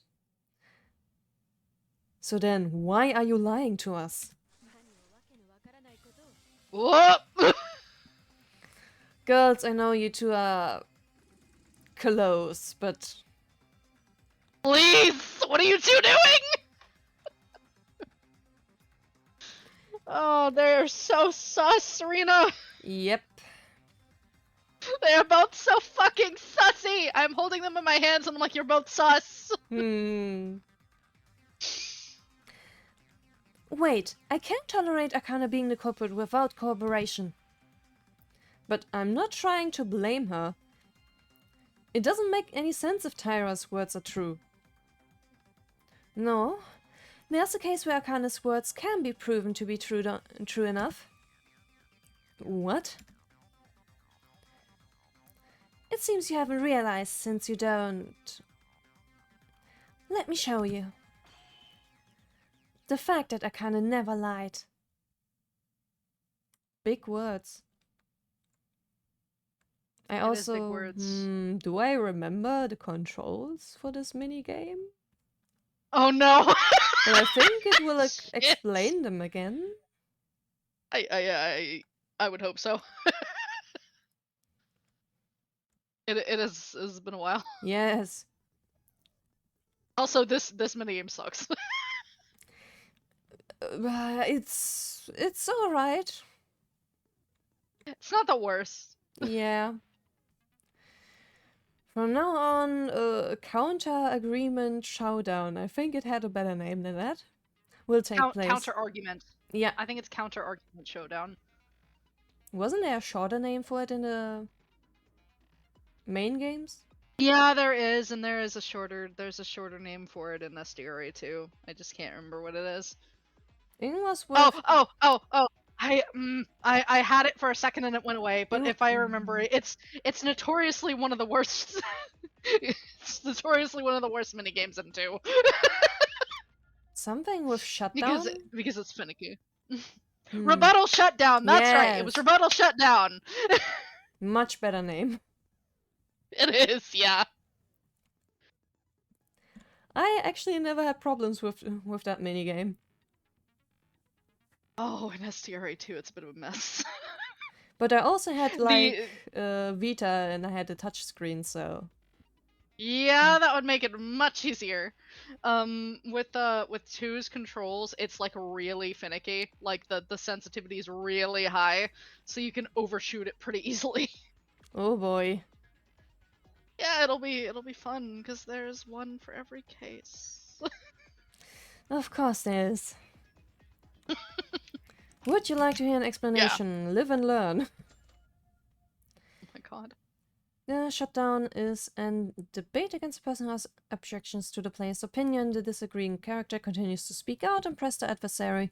The player can break the opponent's words by pressing the decision key. Decision key? I think it's the confirm key, like to advance text. Whichever one that is for you. Enter. Yeah, so probably enter. The words with yellow letters can be rejected by pressing the shift key using the selected truth knife. Also, you can change the truth knife, like changing truth knife left and right. Why would you change it? Why the fuck? Why do you change the truth knife? With the arrow keys. I hate it. Why don't you do it with shift? Why do I shoot with shift this time? That's Listeners, we have questions. That's like, it was made... I was set up to fail. Okay, listen, everyone fucking gripes about the coding in 1, though, alright? Like, I'm not surprised. Or at least the jank of the minigames. That's what people gripe about, is the jank of the minigames. And now I'm seeing what the fuck they meant. That wasn't like in the first chapter. That was recoded, it seems. Yeah, no. It definitely seems to have been recoded at least a little. The shift key is useless for white text. And when a decision key is pressed, the words are cut in the order the opponent set them. Be careful. Also, if you dispute the wrong yellow text, your HP will be reduced, and if you fail to cut the text that comes to the player, your speech power will be reduced by 1. When your speaking power is 0, your HP will be... Oh boy. Alright, so what the fuck are our knives? Broken window, Kinja's testimony, and blood traces.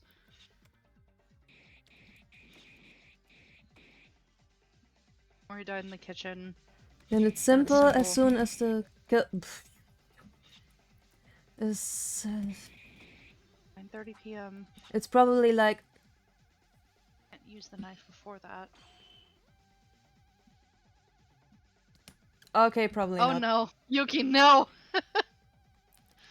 Jesus.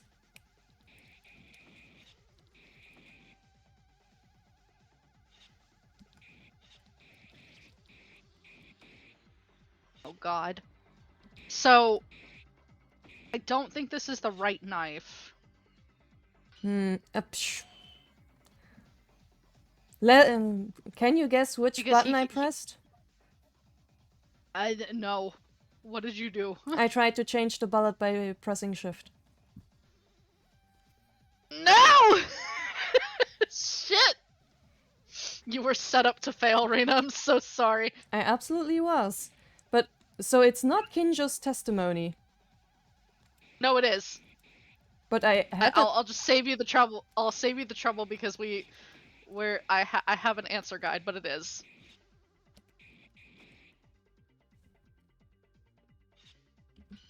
But it is not that statement, I don't think. Well, okay. Okay, I'll give you the statement. She returned to the power room with the knife and stabbed it into Mori's body. Well, there goes. We gotta reload.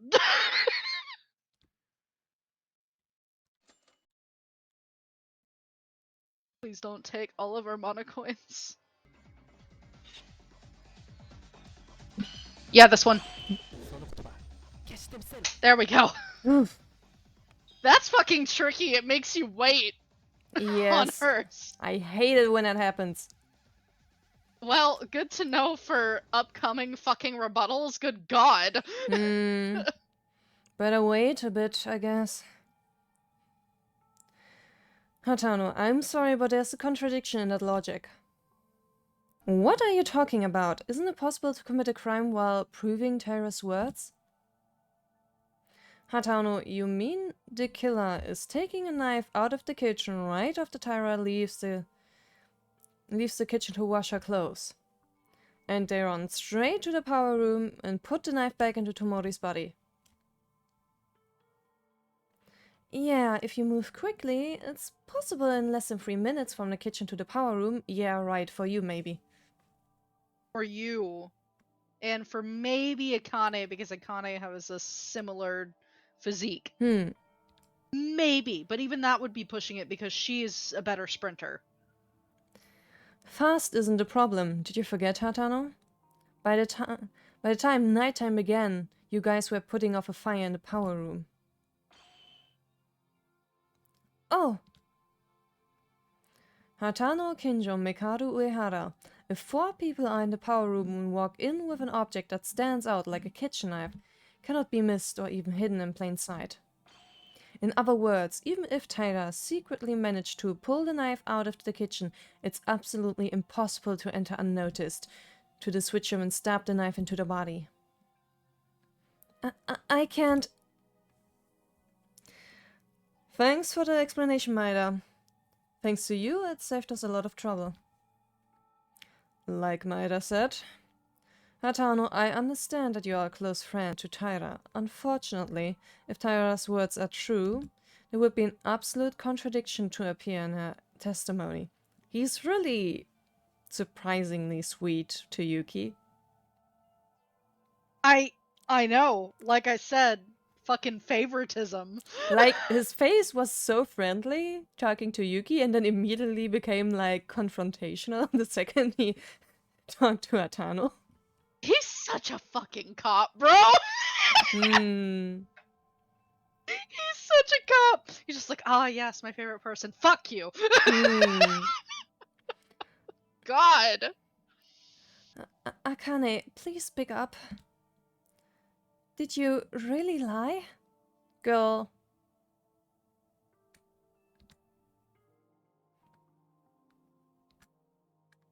Honey.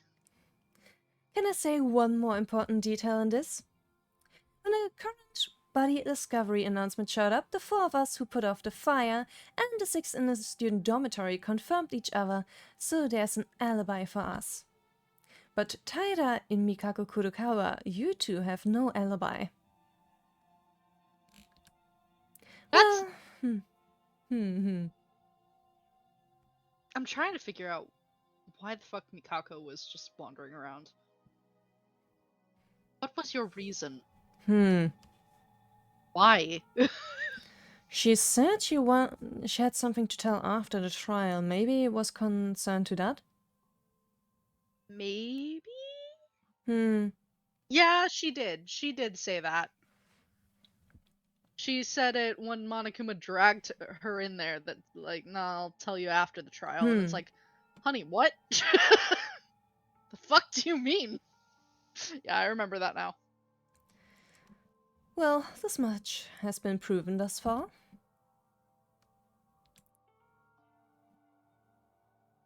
Taira really killed Tamori? No, I don't think so anyway.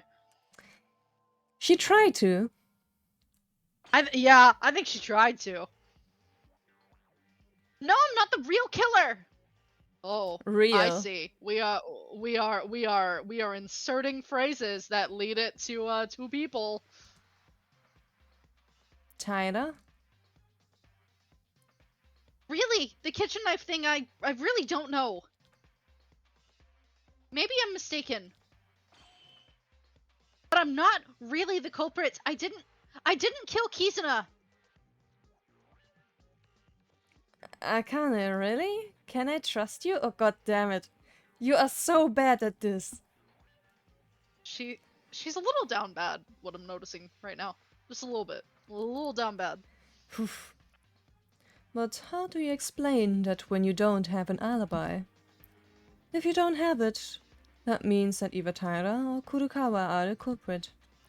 You're the most potential suspect in every way. Is it so weird to cook alone and go to the bathroom? I just happen to be alone. And honestly, when you phrase it like that, yeah. That's kind of normal. But this is a DR game. Lying is not normal, though. No, it's not. I kind of like that strays from the formula. Taira, tell the truth, and if you're not guilty, prove your innocence.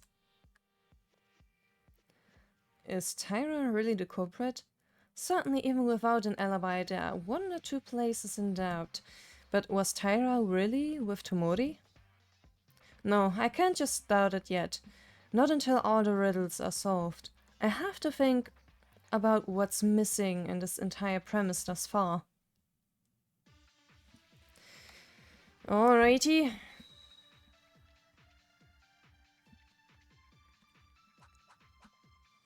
Terrier testimony burned fuse line and glass shards. Interesting combination. Taira's the culprit? Huh? I don't know why that's there, and I'm not! Akane doesn't have an alibi. Since when? Kubashikawa and I say 8:30 p.m. That's what I think. Then there's no alibi for about 1 hour and 30 minutes with a witness missing. That'd be enough time to kill a person and for the fire. I didn't do it!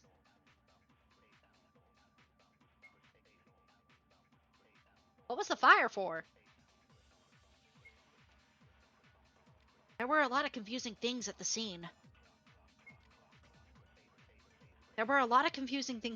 Lighters and flashlights, fuse lines, etc. If Taira doesn't have an alibi, she would be able to obtain them, wouldn't she?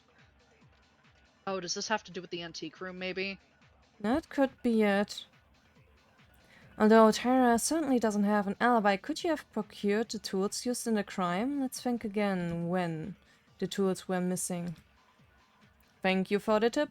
Oh! Yeah, so it would be Otori. Like his testimony at whatever Haru just fucking said. I don't understand the translation of that line, please. I No. kind of hate it. What even happened there? I think maybe it was supposed to be a joke that didn't properly get translated, but I don't love it, so I omitted the word. I'm just like, no.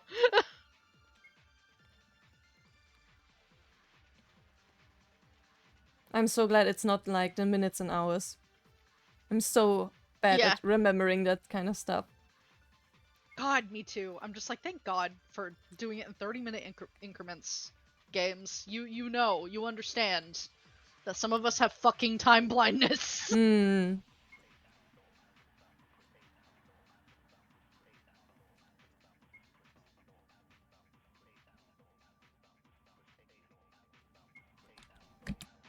believe it's on the last fucking statement. Oh no, did it miss? Okay, good. There's always this pause. The fucking hitbox also is kind of hard to gauge on this minigame too. Yay! Wait, Kubashikawa, that's impossible. What? You mean about Tyra procuring the tools used in the crime? Yes, Tyra has no alibi for the time being, I can't deny that. But bringing the tools, however, there's definitely a contradiction there. Huh. If it's a certain alibi, I want to hear it. The reason I know this is because of the fact that somebody told me. Right, Otori? Huh? Otori knew it. The lighter and fuse disappeared since last night. Gone? From where? My guess would be the antique shop again. Otori mentioned that he went to the antique store every day. After Maki's incident, the antique store was filled with most of the items. Then, after nighttime on the second day, the things who used to be in this case suddenly disappeared, as mentioned by Otori. Oh, that's it. That's right. I did check them. So, are you saying the killer took the tools late at night on the second day? That would be the case unless Otori is lying. No! No lie. It's true. Hey, the second day, Otori, was almost 2 days ago? Why didn't you talk back then? Knowing what kind of scheme was made when Maki was... I'm sorry. At the time, I wasn't able to figure out things properly. It could have been my own mind playing tricks, so I wasn't really sure about it. Well, if you're sure the tools were gone, then the killer took the tools in the middle of the night on the second day. That is what happened so far, if I understand this correctly. May I ask, why does that become Tyra's alibi? Why Otori's testimony becomes Tyra's alibi? It's because Tyra can't go to the antique store on that night. Right, Uehara probably doesn't know about the three who weren't with Kinjo, and only the rest knows. So we know Tyra can't go to the antique store at night. But The curfew rule that Kinjo yeah, had, but that's what he meant. that's not like a for sure thing, just a promise. Yeah, no, I know. That's what makes me weird about this one, but I think that's what the evidence is implementing here. Yeah, that's the one that makes the most sense. Why Tyra couldn't bring the tools at night? That is because of the nighttime rule, of course. Nighttime rule? Wait, what? If it's because of the nighttime rule, it's what Kinjo decided, right? To not come out of her rooms late at night after 10 p.m. When did you decide that? Mikado and Uehara couldn't have known, because the group decided when you were not there. Oh, wait. That's it. They don't come out of their rooms at night. This means that all of the rest, meaning Makaru and Orihara, who were on their own, could have come out after nighttime. Oh, I have a brain worm. I have a brain worm. Oh. If this game is doing what I think it's doing right now, while playing this specific piece of evidence as like actual fucking evidence, then what I think fucking happened here, Kizuna did not accept this rule and didn't know about it even after reconvening with them. Kizuna could have gone to the antique store that night. That's true. And she could have gotten the stuff, TM. What if this is a case of self-defense for the initial murder, but then a cover-up for the second? That will be quite complicated, but... Huh. It would be complicated, but the way this case is going makes me think it's completely possible. Yes, in other words, Tyra was also in a time... has an alibi for the time frame of the late night time. Yeah, I never came out of my room at night. Wait a minute. That's no alibi at all. Thank you. I figured she'd say something, because I'm like, if the game is actually using this as evidence, I don't know about that. Huh? That late night time rule isn't a rule set by Monokuma, is it? So, what makes you think it's a genuine rule? If you don't get killed from breaking it, and no evidence if you did it, correct? That's... I'm sorry, but I think the same thing. Even if Tyra followed the rules faithfully, it's no different without any evidence. Yeah. Does that mean... Dude.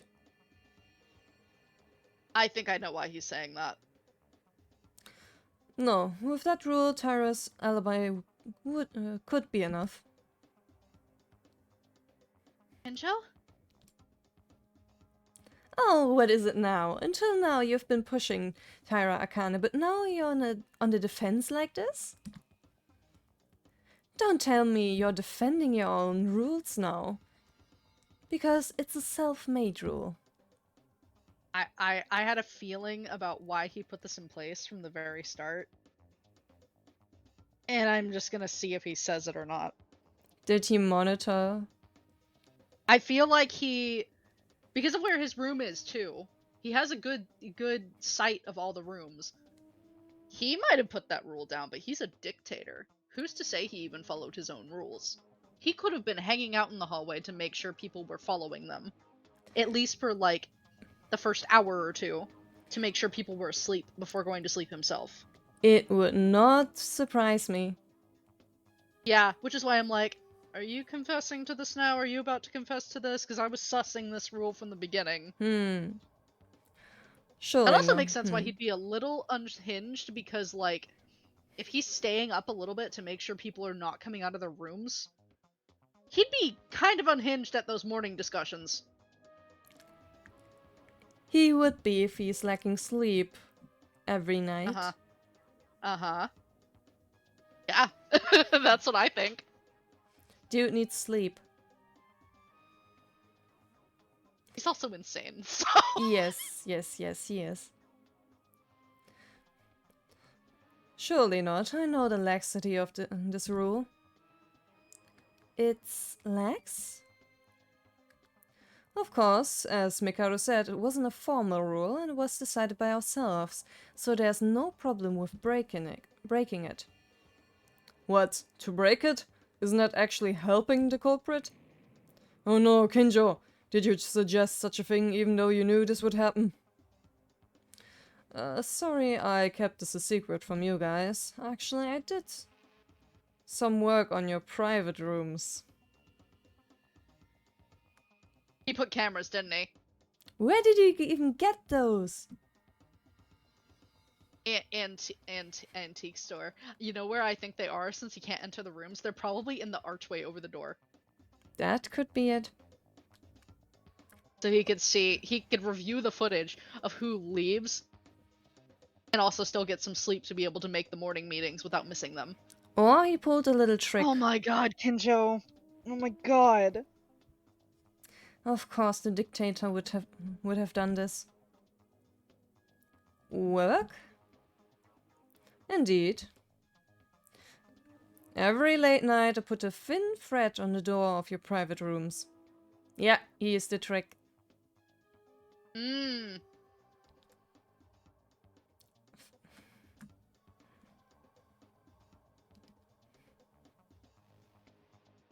Red?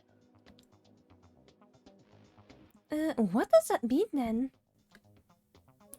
In fact, it is pasted so that it passes between the wall connecting the door and the door frame. If you do this, if you open the door, the wire will break when the door is opened. And yeah.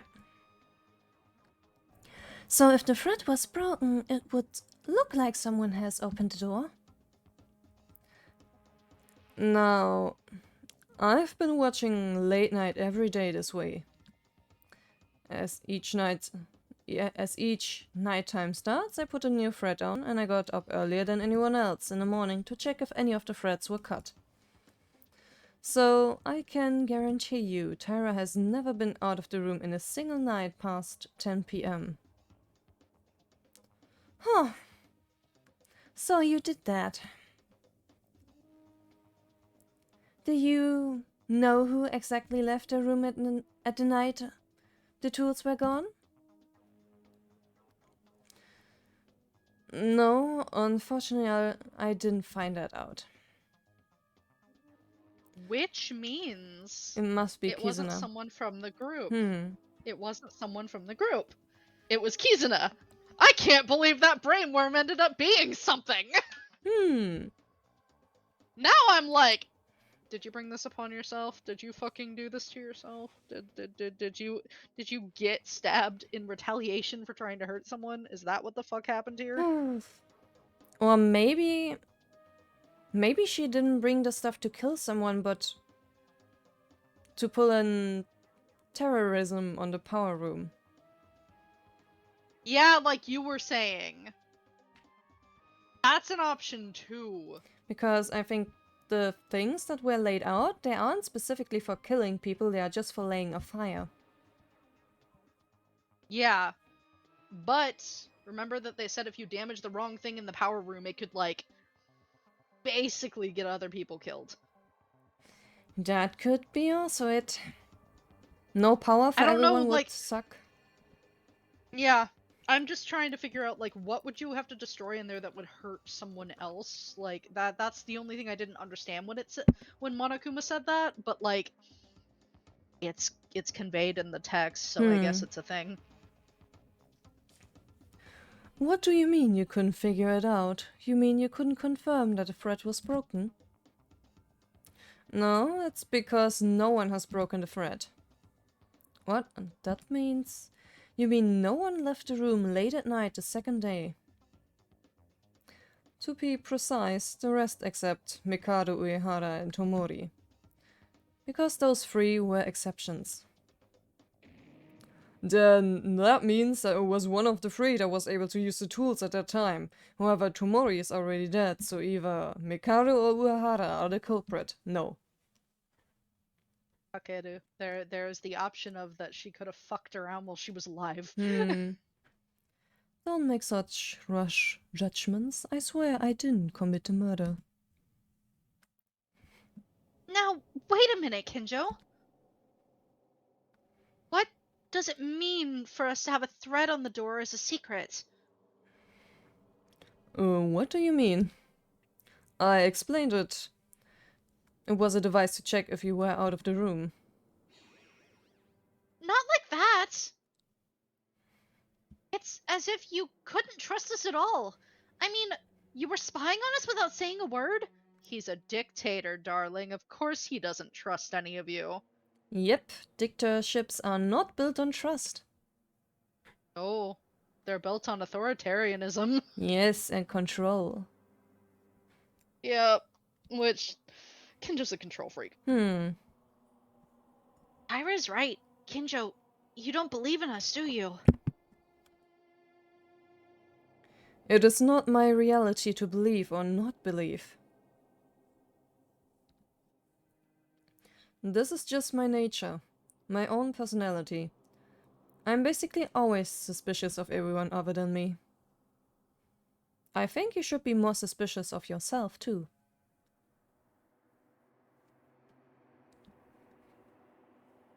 Maybe doubt yourself. What? Why is that your nature? What's with the expressions of disapproval? I proved Tyro's alibi thanks to the threat on the door, right? Reasoning itself it's impossible, unless you're basically suspicious of others. Kinjo, you really. Stop it. Why do you keep trying to fight? This isn't the time right now. While we're doing this, Hatano's leg. Everyone calm down, even if you leave my legs. How many times are we gonna repeat this? It's not too late to cover up disputes afterwards. After the trial's over, so let's just focus on the case now, please. Okay. So, is it just me and the priest who could have taken the tools? For now, I think so. But isn't that funny? You guys, all the other kids are suspicious, but Tsurugi Kinjo is not at all? She isn't wrong. She isn't wrong, no, because there's not a thread tied to his door, so that means him or any of the other three could have done it. And there's no alibi for him, who had watched everyone else in the group. Of That didn't course. have that had a thread tied to their door. But of course, as a dictator, you think you're immune to everything. So now he's probably going to get really upset with Meikaru. Most likely. What? I'll say this again. No matter how much you claim Taira Akane was in the kitchen, it's useless without evidence.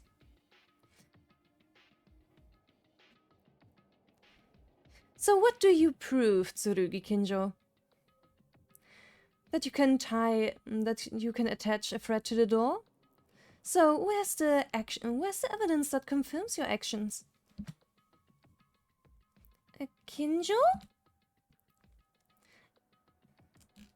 If you think he's the culprit, in all situations he can sleep as he likes. Why is Tsurugi Kinjo not suspicious then? Do you think I'm the culprit now? Well, I'm just talking about possibilities.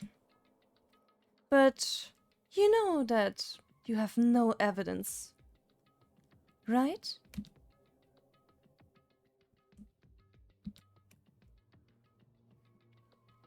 If that's the case, there's no evidence for Otori's testimony, right? The only one who checked these items was Otori, and even thought it was just gone on the second day. We have no way to check it. Oh boy. What in the blazes? You can't believe me now? One moment. If Kinjo's or Otori's words are false, isn't Tyra's alibi also false? Wait, what? I'm telling the truth here. Everyone is in disarray.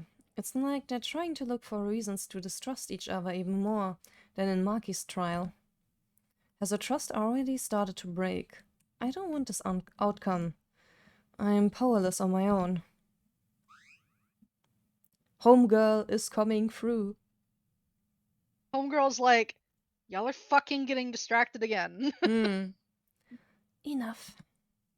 Considering true or falsehood of the testimony will change nothing.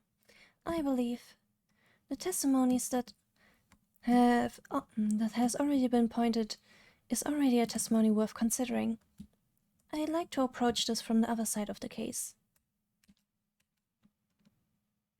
Kurokawa. Kurokawa, I think this is the first time you ever said such a long sentence.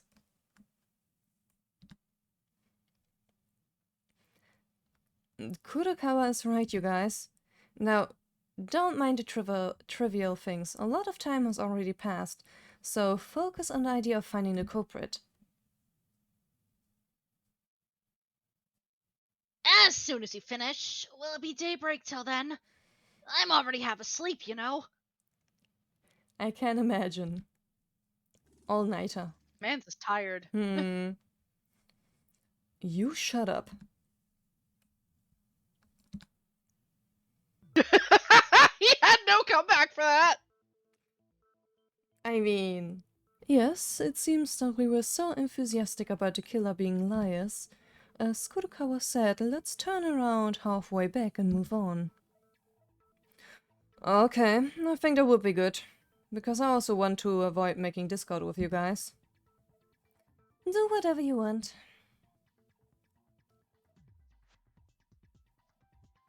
To go around halfway, you mean talking about the identity of the criminal?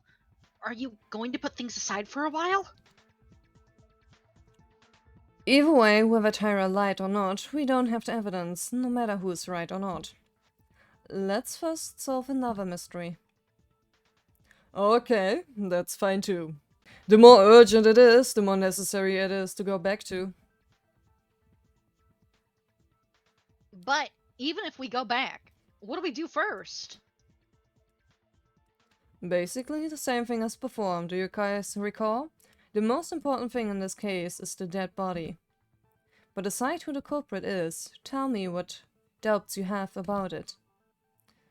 Then the path towards the outline of the culprit will look more natural. The body. Tomori's body was the most important clue. Let's recall how Tomori's body looked.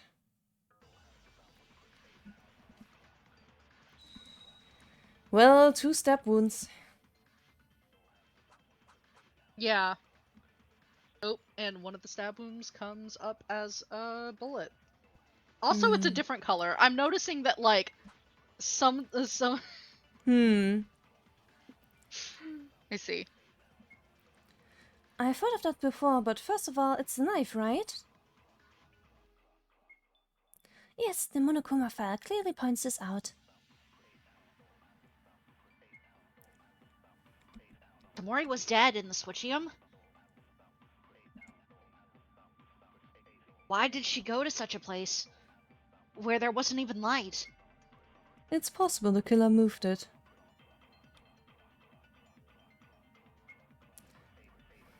Anyhow, Tomori in some way went to the switching room. Without a chance to resist, instant death from a knife must have been... Okay, stomach wound. Would be right there. If it had let me. It didn't send it. It's alright. Considering the state of the body was quite damaged, among that the one that stood out from the wound was the killing blow written. The follow one, but I don't think that was all. Yes, yeah, it's Right. focus.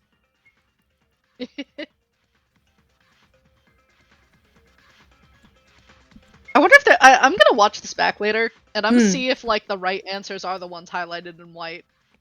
Or if that's just, like, unrelated. It would be kind of funny. Yeah, I'm gonna check that later, because that's something. It's a subtle detail, but it takes the fun out of, like, you know, figuring it out. But on the other hand, this game isn't exactly easy, so... Yeah, Zeph's like, have an extra hint as a treat.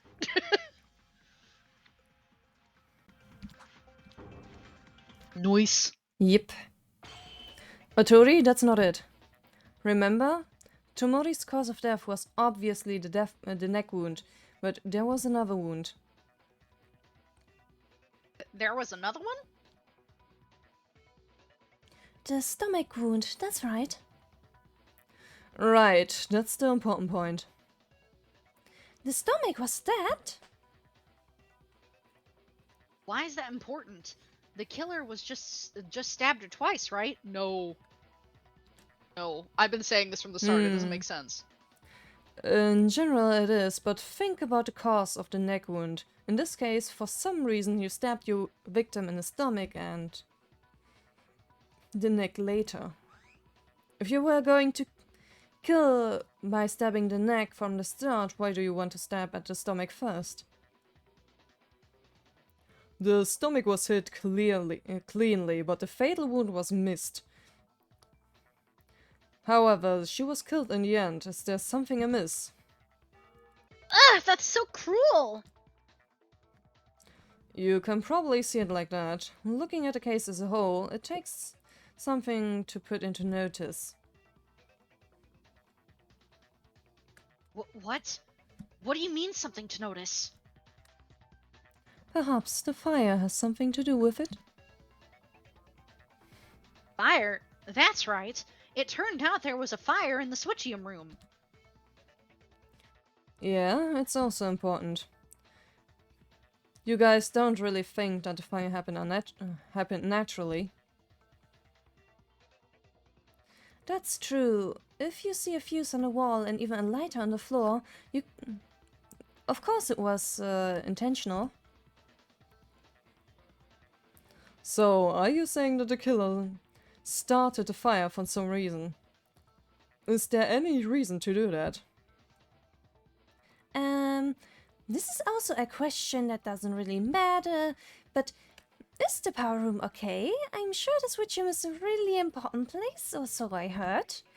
It's a big deal if it gets damaged.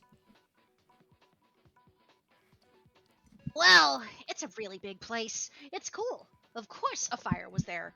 Fortunately, we lived because the fuse line was laid to burn only the walls. Huh. That is interesting detail. So, no terrorism. Or was it just something to lure something out? I'm not sure. Because, I mean, if you want to get rid of bloodstains, you don't really think of trying to burn them, do you? I know. And other than that, we only had like that sheet. And the secret message. Yeah.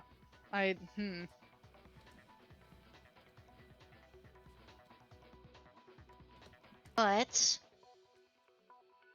Oh, I was not supposed to speak, right? Are you pulling a Komaeda right now?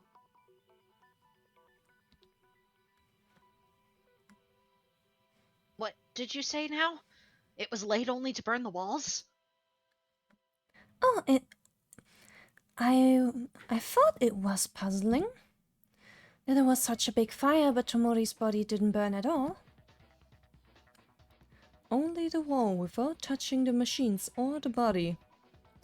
Was there something on the walls? If it's a wall, what else was there?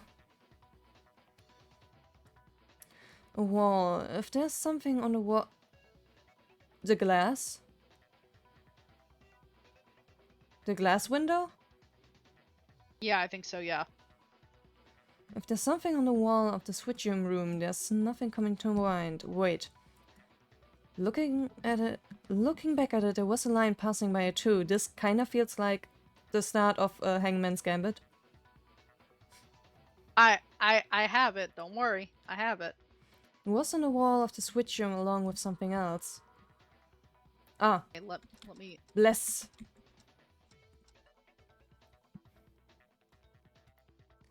It isn't one after all. It is soon though, because I'm squinting and I see where it comes up, but I have an image to copy and paste when it comes up, so don't worry. Alrighty then. What was on the wall in the switchroom room? There's only one thing. The glass window. The glass window? That big glass window, but it wasn't broken by the time we arrived. Oh, well, it turns out that when Kinsho and the others brought the fire extinguisher to put out the fire, didn't they say they heard something? Cracking or breaking inside? I think fire can break glass. Fire can, yeah. He can most absolutely shatter glass, especially if like so fun facts. when I was living with an ex, her brother didn't know that if you run a glass Tupperware under cold water while it is still hot, that it would shatter. So he runs my Pyrex under the cold water. It breaks in his hands, and he's like, "Why did it do that?" I'm like, "What do you mean? Why did it do that?" And it broke in the sink. Oh no. And so it was just like, "Well, we can't use the sink now." So yeah, note to all you bachelors out there that are still learning kitchen stuff and want to know a little science thing. Don't run your your hot glass or porcelain underwater if you value it.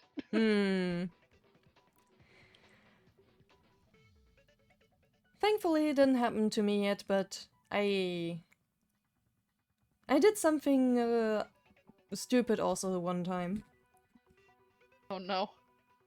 Not destructive stupid, but in terms of like putting protein powder inside milk and then microwaving it.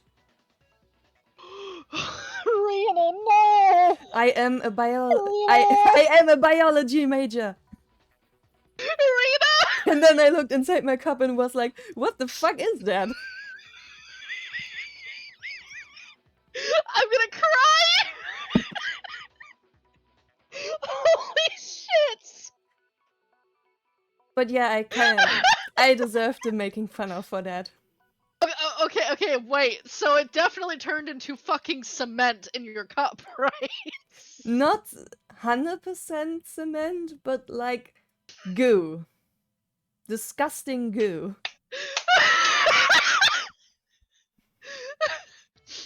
So yeah, for everyone listening, don't expose protein to like high temperatures if you value whatever you're doing with it. That's right. At the time I thought it was the sound of someone in a switch room breaking the window and going outside. I asked Uehara to check the entrance of the power room. In the end, no one was seen. Wait a minute.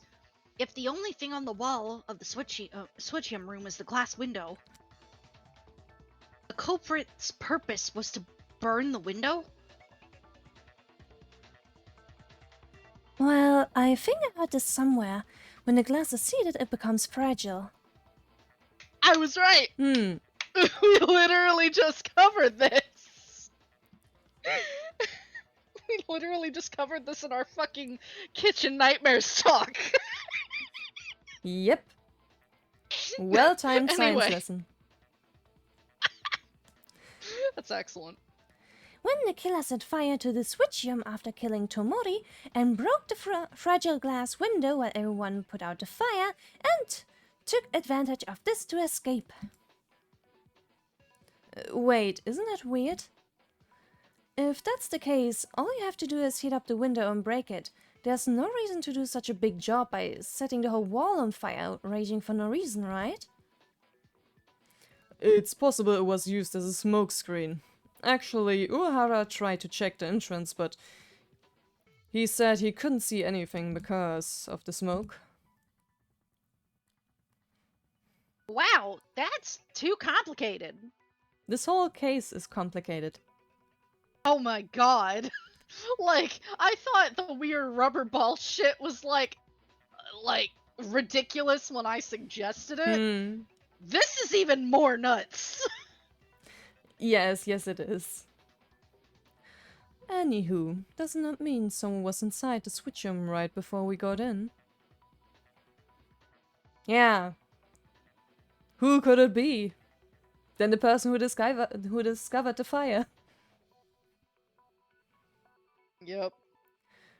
Then me and Kinjo, who were gathered at that point, Uhara and Mikado had a definite alibi, right? No.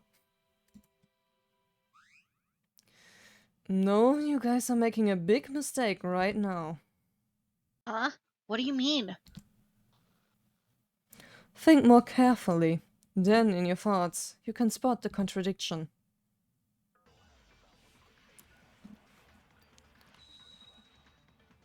Another nonstop. See, I don't mind these. These are at least like slow. Okay, there goes my thing. Okay, but one. Why?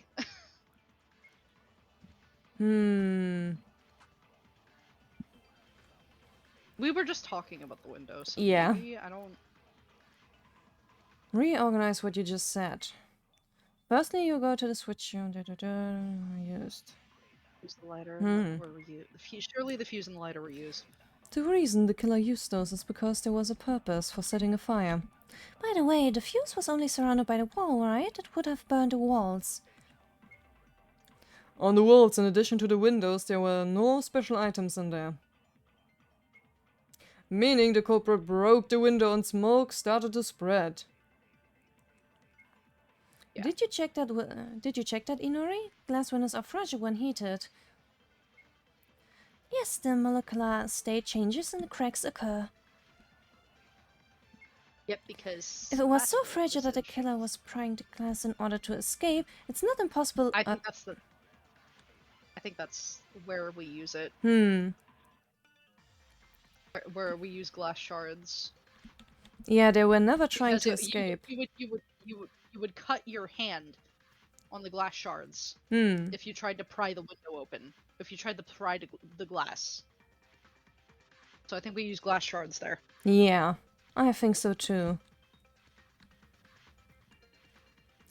What were we? During the investigation, there was something Kinjo said while looking at the window. Yeah, maybe we're thinking wrong about breaking the window. Let's think about that. Yeah, The yeah. hint for that one's kind of weird, though. A little bit, yeah. But yeah, the glass shards are too neat. Yeah, they're too neat.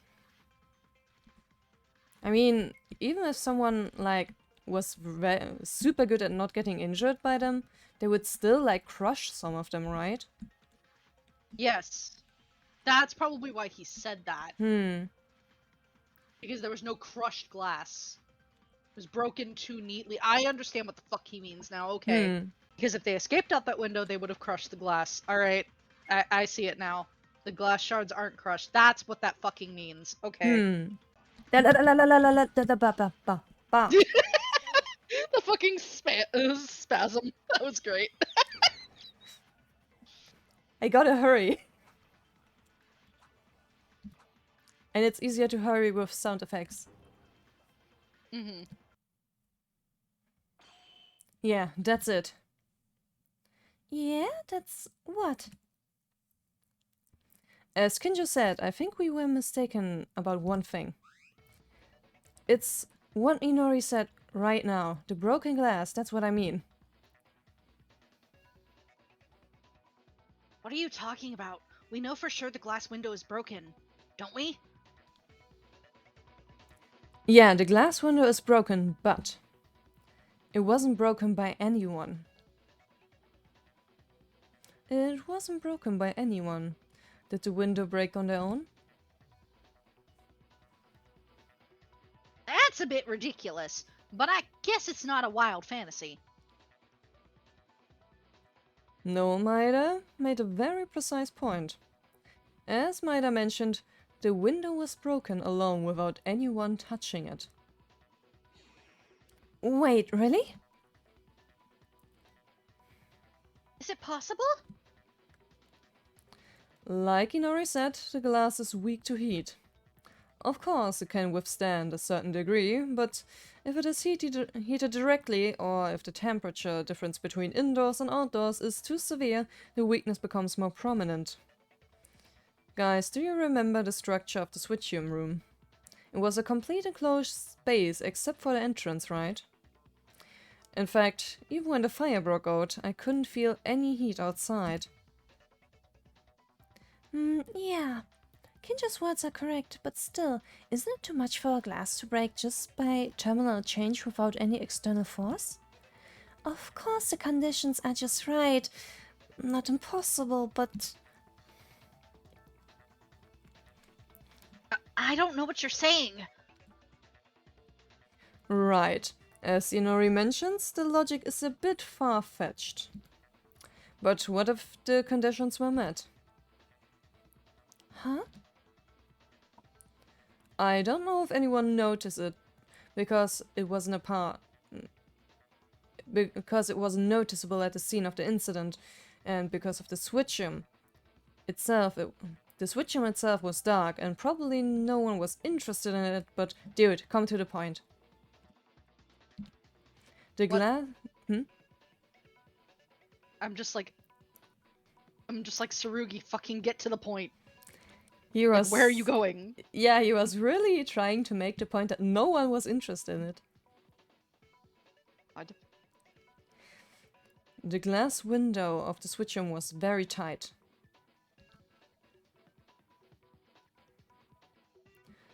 That's it. If the heat alone was left with enough time to break by itself, Kinjo's words would make sense. Hey, it's an interesting reasoning, but what's the basis for it? That was only possible that the glass could break on its own by hearing this? You didn't throw this without thinking, right? Of course not, because Kinjo's remarks have an adequate basis. Isn't that right, Kinjo? Right. So you also noticed it, Maeda? Yeah, actually, I was guessing when I said that the window wasn't broken by someone. You two should get a room. Good God, what is with these two? The exact reason the glass broke on its own. That's because of the glass shards, right, Kinjo? The shards? Correct. Please don't tell me I'm the only one in the world that doesn't get this until I get a proper explanation. At first I only knew that the killer would make use of the window in some way to escape without fail. But Kinjo said during the investigation. Then please do, I need to investigate the windows more. Oh, and Kinjo, 1 second, can I ask you one more thing? I just heard the whole situation from you, but I still don't get what's weird about the glass shards from the window. To put it simply, it's neatly broken. The glass was neatly broken. What does that mean, you ask? In other words, it means if you broke it with human strength, it wouldn't break like this. Also, no one stepped on it. Because it's not human power, it broke neatly. I don't really understand it. I see what you mean is the broken shape. When I listen to Maeda and think about it again, it does feel like that.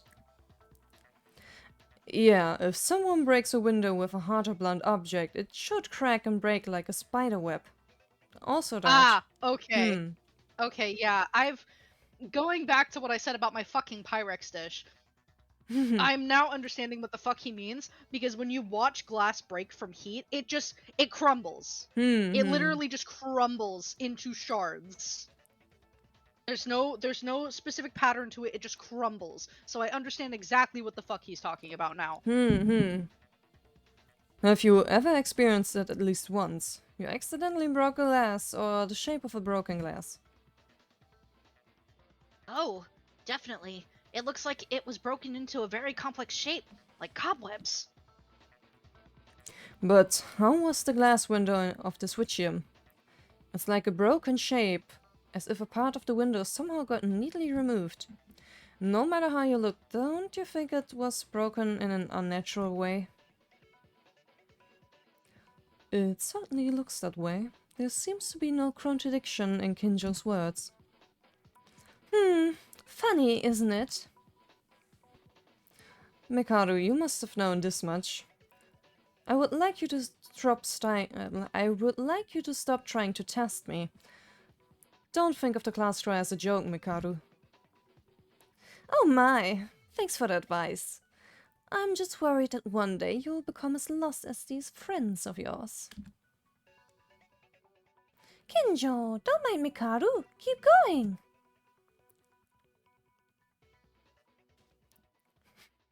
Actually, they just finished the explaining. I can't talk today. Wait a minute. If Kinjo's words are true, then when the fire broke out, doesn't it mean that nobody was inside the switchium? Oh, so that's what he meant? Wouldn't that be very likely? You know, I'm noticing that we have a large amount of smart people in this cast. Yes. Which means many of them will likely die. Yes.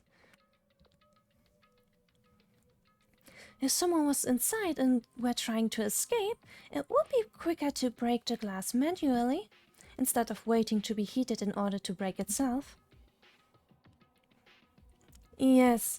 Besides, Uhara at the time opened the entrance to the power room and guarded it. No matter how thick the smoke was, if someone tried to leave, they would have been caught. At least the shadow would have been seen. Yes. At the time, we all thought we hadn't seen them because we all knew someone broke the glass. But in reality, no one was inside the switchium. And thus, the killer deliberately heats the glass and breaks itself, and for the reason of making us think someone inside the switchium broke the glass and escaped. Okay. That's it, right? Then, in the end, everyone's alibi no longer hold. Is that the conclusion? Yep.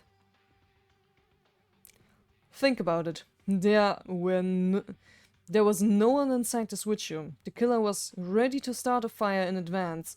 He could mix us in at any time. If that's the case, aren't you saying that it's possible for everyone to start a fire, including Kinjo and the group who went to put out the fire when the window was broken, and the rest of us in the dormitory side? Nani? Nani the fuck? Nani the fuck? I'm sorry, it's a really fucking old joke I use sometimes. It's fucking the Japanese word for what, for any of y'all who aren't weebs. Anyway. Oh, you mean we don't have an alibi either? Yamaguchi is right. Anyone can commit a crime by reasoning from the information provided thus far.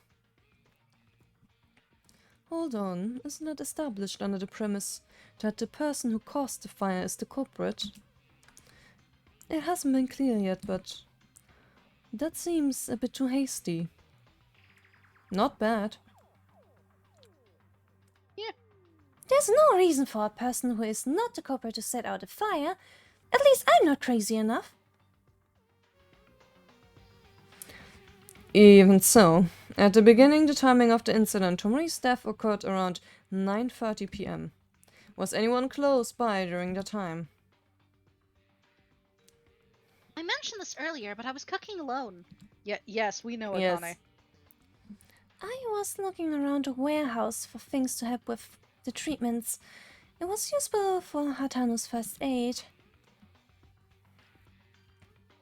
I was just lying in my own bed. What the... You mean everyone was alone? There does not seem to be anyone near the time of the crime. The only way we could see each other was to find out where each one was, or where the alibis were lost with the exception of Mikado, Uehara, and Kurokawa. What? And then we're back to where we started? Not really, because Kizuna's the Hmm. only one who's not accounted for here. There's no evidence that everyone has an alibi or to deduce the culprit. That's why. You mean there's no one in doubt? No suspects? But then, who was it? Kyra, except you. Oof. He does kind of have a point, but also, Hmm. we're completely not thinking of the dead, who was, of course, not dead by this time. Hmm. Our time of death was 9:30. We need to isolate when the fuck the fire started. Hmm. What? What? Isn't this a déjà vu again? You know, maybe we're in an infinitive time loop now. Stop doubting Akane. Didn't the talk about the testimony finish before? No, it wasn't over. It's just that it was put on hold because there was so much uncertain information, nothing resolved about why she lied. True. No, I didn't lie. Wait, it's not Taira, as the testimonies of Kinjo and Otori proved it, right? Yeah, that's right. Whoever the culprit is, they have to prepare a fuse and a lighter to start a fire. But wasn't it mentioned that Tyra didn't come out of their room in the middle of the night when we went to our private rooms? I'm uncertain about that. Frankly, I'm suspicious of each of them, and they were put on hold. Shouldn't we use the information we have, even if it's uncertain information? Unless there's an objection to definitely deny it. But there is a chance that if you use too much uncertain information that you're completely getting off track. Like Yeah. if you do like a puzzle game and you take too many guesses and in the end result is just a mess. Yes. I apologize. I'm really sorry. Even if there's an alibi for bringing the tools, I'll just keep it in mind. Kyra's lie, however.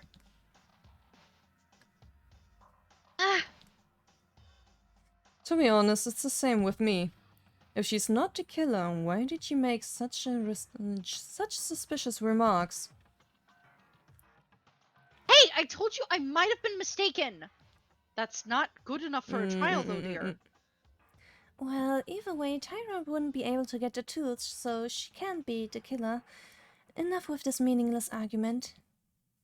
Thank you, my darling. You are really just stupid. What now? Do you think we're stupid? It's so stuffy that you can't even see it. Want me to share some insight? You're gonna help? What the? At the start of the class trial, you said you wouldn't even help. Oh, did I? Then I won't meddle. Do it yourself.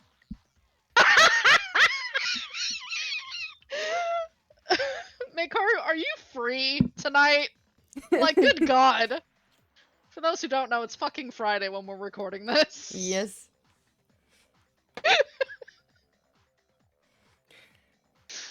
Oh, hell. Free on a Friday night? How pathetic.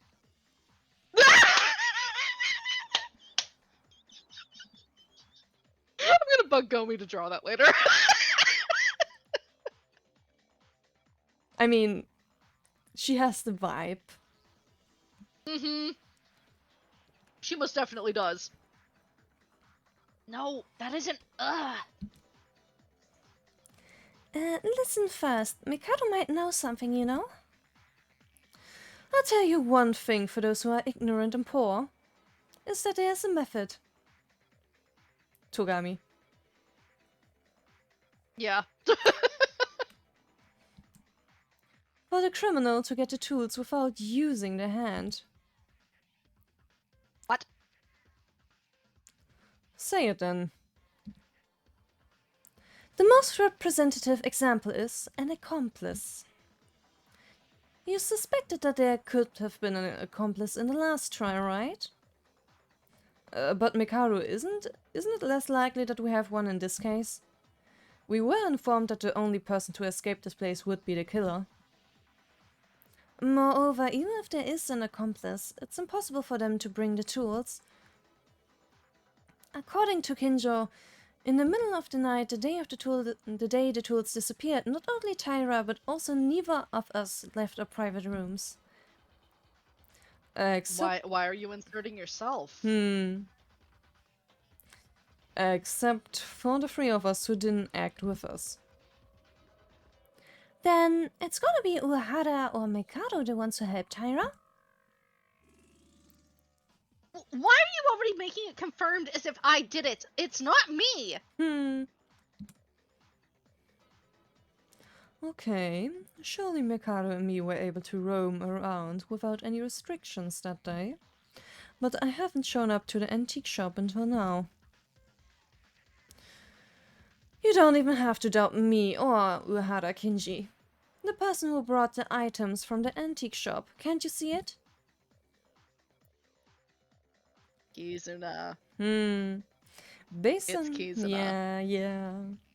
Based on the testimonies from Kinjo and Otori, there were only 3 people who were free to roam around at night during that day. Mikado is saying that the accomplice is obviously visible. Surely it can't be that person, right?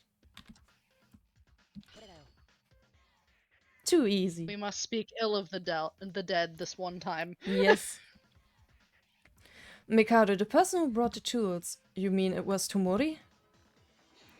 Huh? It wasn't Tomori? That's right. If you have an accomplice, Tomori Kizuna shows up. You can't see anyone else, can you? By the way, I'm so ashamed that the incompetent had to answer this.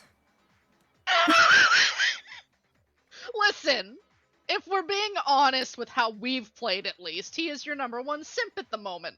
Be a little more respectful. I mean, he kinda has to simp because of us. Yeah, because of us. We're making him simp. But it's because also... we simp her. But it's also not exactly like he hates her, you know? Nah, he doesn't. He wants to play nice. And to be fair, Mikaru's hot. Yes, she is. She is the hottest woman on this cast. Yes. I love Inori, she's cute, whatever. Mikaru is the hottest woman on this cast. Absolutely.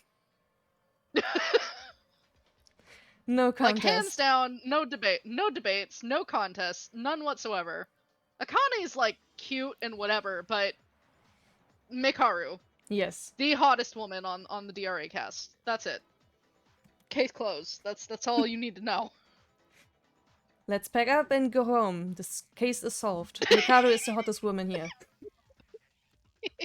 Yeah.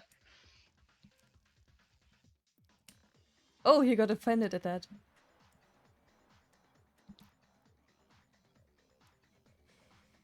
Wait a minute. Tomori's the victim, though. Why is she an accomplice? Oh, buddy.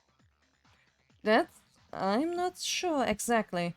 But the only ones to bring the tools are Mikado, Uehara, and her. She was a victim, so I wondered if there would be a contact with the criminal at some point. Incompetent. This is a common pattern, is it not? The story of a criminal tricking someone into crime. Speaking of which, the criminal took advantage of the accomplice in the end. Wait a minute. Kinjo could also bring the tools at night. There is no way to prove that Kinjo was out of the room or not. I don't know. Kinjo doesn't super get along with Akane. They're, like, super indifferent to each other. Yes. So, nah.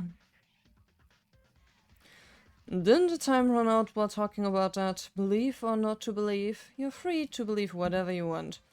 No, I think it's wiser to follow more clear information on uncertain leads. Yeah, if you are with Tomori, you can definitely bring the tools. So, what happened? For some reason, Tamori did something funny. The killer himself managed an alibi that Tamori delivered the tools to the killer in the late night hours? Now, wait a second. But Kizuna didn't change her mind. Didn't Kizuna change her mind?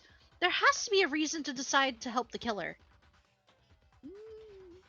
You said there was an accomplice, but she can't actually get on the level of an accomplice.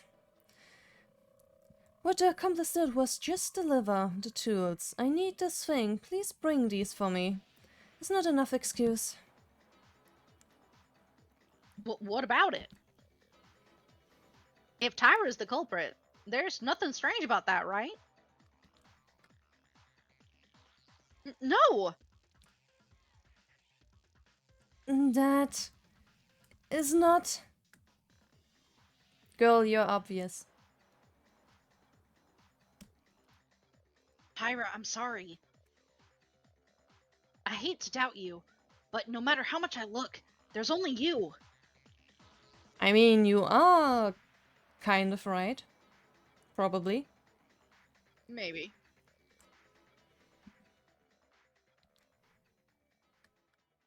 You too? Everybody, this is too much! Why are you all so anxious to turn me into a bloody killer? You don't even have an alibi! The only difference between you and me is that I made a mistake once! Yeah, that's it, isn't it? You just got an appropriate stick, so you're hunting witches. You villains! You are being very aggressive now. This is Yeah. not painting you in a good light. If you are actually, like, somewhat innocent, this is not the way to go about it. Yep. Apologies, but it's a situation that doesn't seem to be as bad as it is right now. I'm the culprit only because there's no certainty at all! Tyra is the culprit, is that really it? As Tyra said, there's only one thing everyone is suspicious of her right now. It's just a witch hunt. If there's no solid evidence. Let's think about it. Was there any more convincing evidence? Is Tyra telling the truth or is she lying? This is Hangman Gambit. Okay. Yeah. I Me too, mean, bud. at least this isn't like in Danganronpa 2, the one. Yeah, well, the cursor's still a bit of a pain in the ass, but I've heard the hitbox on this is kind of shite, so best of luck, my friend. In a flash anagram, you match important clues in your mind while a game is going. Part of the clue or syllable is displayed at the bottom of the screen and you just need to find the right letter to fit in a blank. The letters are roaming randomly. In addition, you must fill in the letter among the blanks. And if you fill the incorrect one, your speech power will be depleted. If you don't, when the word is completed correctly, the game will be finished. Let's just hope for all of us that that my eyes will not fail me in finding the correct ones. Okay, good. It fills in 2 for you already. You You have to hit it a few times. Yes. Okay, the second one is the double thingy. Yeah, the yeah. And there it goes. It'll come back. dum dum dum It's dum supposed to. dum dum dum dum dum There dum it is, dum I see it. dum dum. And the last one is this weird one. Yeah. Yes. God, I'm really glad I had a... Thankfully, there is supposedly none of these in case 3, because I asked. I mean, I must say, this isn't actually that much trouble, if you know the answer already. If you know the answer, no, but if you don't know Korean, it's just like... surprise Pikachu face moment. I can imagine the panic. Yeah, you're just like, I cannot read. Hmm. It translates to dying message. Ah. Come to think of it, there's a clue about the culprit's identity. Oh? A clue to the killer's identity. Is that true? If you knew that, why do you mention this now? Sorry, I just remembered. And even though it's a clue to the killer, I don't know who it's pointing to. You don't even know who it's pointing to? Then how do you know it's a clue to the killer? I mean, it's got it pointing at something. It's a dying message, so... Probably. Well, it must be. If the killer had done it, it wouldn't have been as cryptic. Yeah, true. Maida, what you're referring to is the dying message. Is that right? Right. Some may not have seen it, but next to Tomori's body there were some letters written in blood. A dying message, is it? Something like cryptogram that point to the killer before they die? Yeah, everyone take a look at this. This is the dying message, presumed to have been written by Tomori. Hey, is this it? I've seen this blood spot before too. I just thought the blood splattered in a strange shape. Why? It actually looks like that, but if there's any meaning in these letters... This is a clue to the culprit, right? I think it's a good idea to try to decipher the dying message, rather than being suspicious of Akane while catching a fuse about it. Do you know what it means, or do you not know? The dying message? I don't know.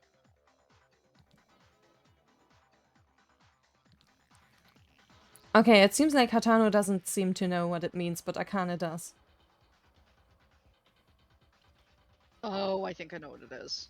I don't think it's pointing to the killer. I think it's something else. Hmm. But what does it say? Do we have any letters? Remember when I said earlier that it could be the number of letters in a name? Hmm. There is evidence of Yuki at the scene, even though he wasn't there. Ah. Yuki's name has 4 letters. I think Kizuna had that evidence and might have seen that they were trying to burn the paper and was trying to put down a hint. But I'm trying to figure out why Yuki's evidence about whatever his fucking secret is so fucking important. I have a skepticism, but like, Guess we'll find out. What's really weird though is the emphasis on the last letter. Hmm. Like the emphasis on the last spot. I mean, if Kizuna did write it, then it probably is upside down. Oh! Yeah. Yeah. Yeah. Yep.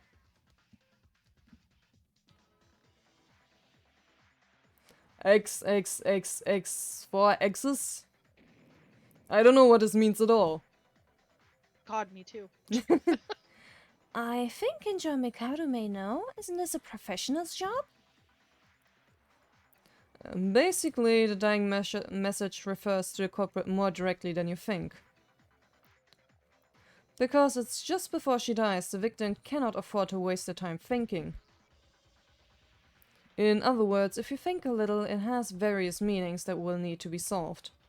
Don't think very hard, just change your perspective a little.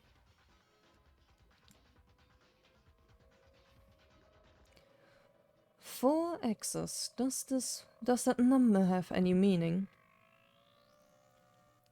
Actually, doesn't it seem like the last X is a little big? It seems to have a different meaning from the first 3. What is X? The meaning of X? You guys are really stupid. You may as well aim that at me too, Mekaru, because I'm still trying to figure out this message too. What? Does that mean you understood the meaning of the dying message?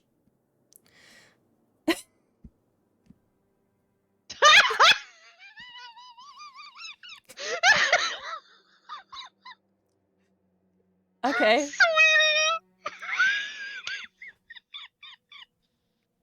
I'm sorry, that fucking took me out.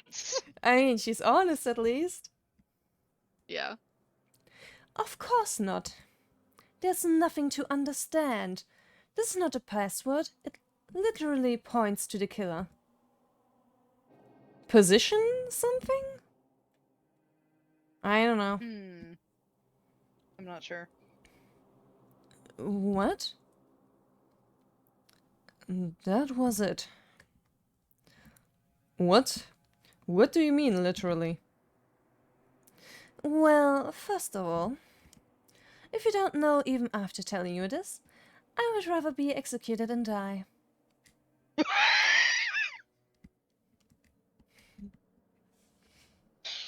She's gonna fucking kill me. She's just never gonna stop. No. No, she's not. No way. Wherever you look, it only reads X.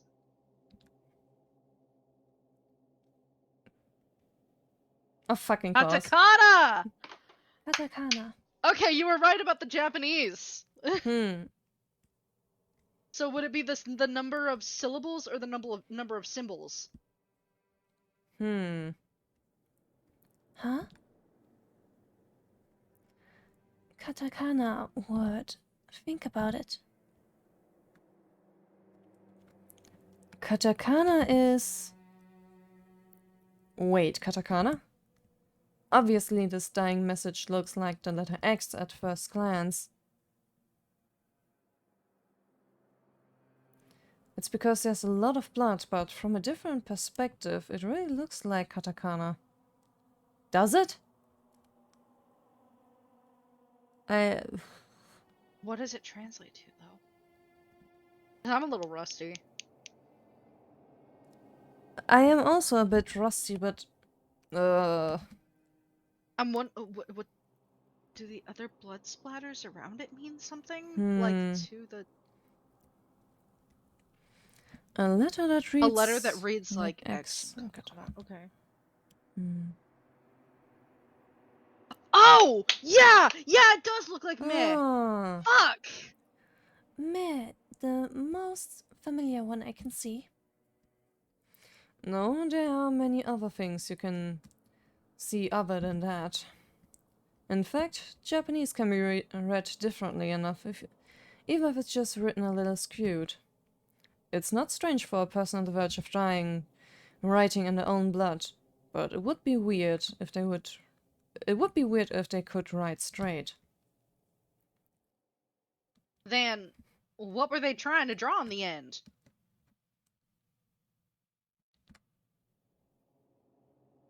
Oh, Ayame?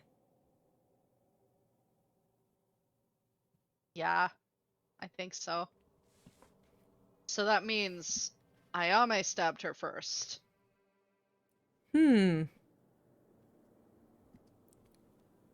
But that doesn't quite line up with our theory.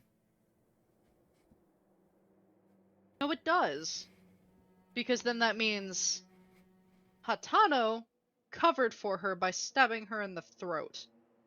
She would not have been able to draw it out if her throat was stabbed. And wait, Ayame With is her stomach Hatano. wounds? Oh wait, yeah. I'm tired. Fuck. It's been a Fuck, yeah. long day. Yeah, For me it has. The middle X and the third X, the alphabet X, have long vertical strokes. If X is tilted, it becomes meh. Where the vertex stroke is long, if it's long, where the vertical stroke is long, if it's long, I don't know, man. I'm getting a headache. God, me too. Anytime I fucking study. Thanks.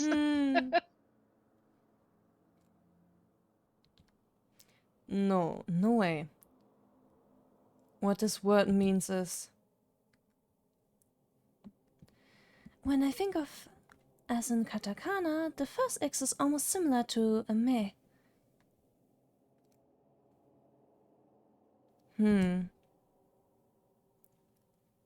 I'll give you one more hint.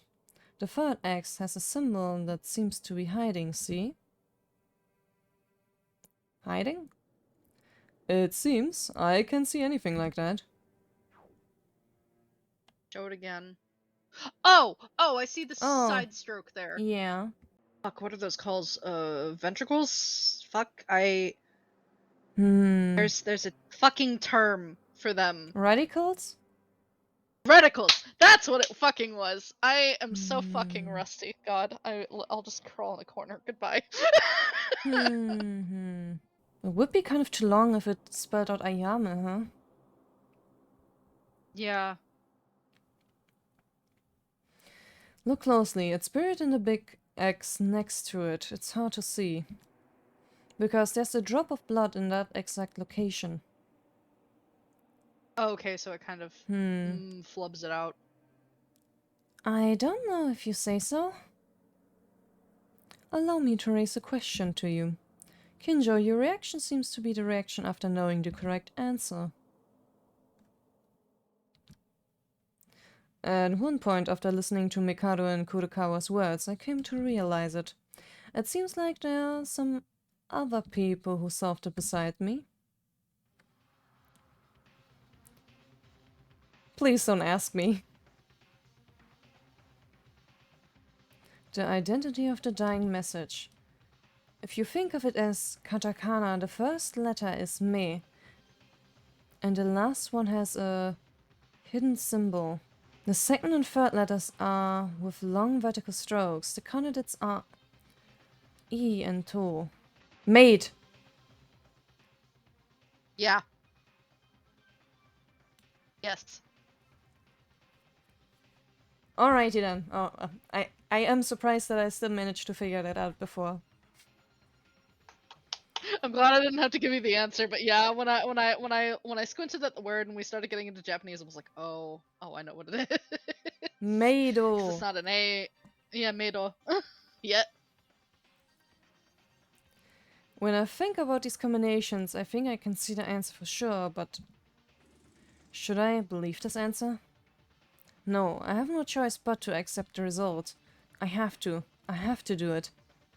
The person this dying message points to, this person's identity, I have to admit it. Okay, but imagine if you didn't have katakana knowledge trying to do this. You would not know where to go with it. That would be hell.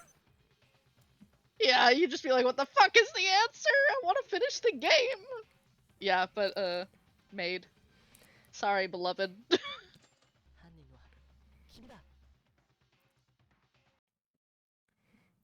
The meaning of the dying message. As Kurokawa mentioned, this was a text that could be read as if it was katakana. However, it just looks like the letter X because it's a little bloated.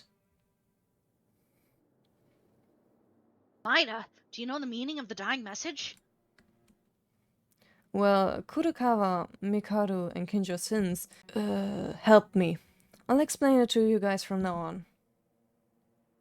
First of all, the first letter, as everyone guessed, me. This was easy to understand, that even if you look at it, you could confuse it a little, with an X, right? I think the second letter is probably E. Yeah.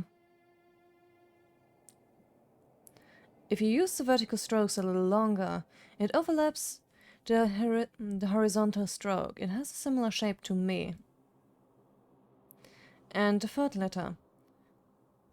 It's pretty hard to recognize, but I was able to guess based on Kinjo's voiceless remarks in the first two letters.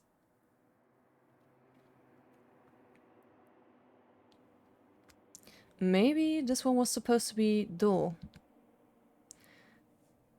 This one is close to E if you watch a long horizontal stroke, and will have the same shape as an X. I'm still uncertain what the last big X means, but once you look at it this far, it's true that one word comes to mind. Maid. Meido. Yes. Ultimate Maids. Taira Akane.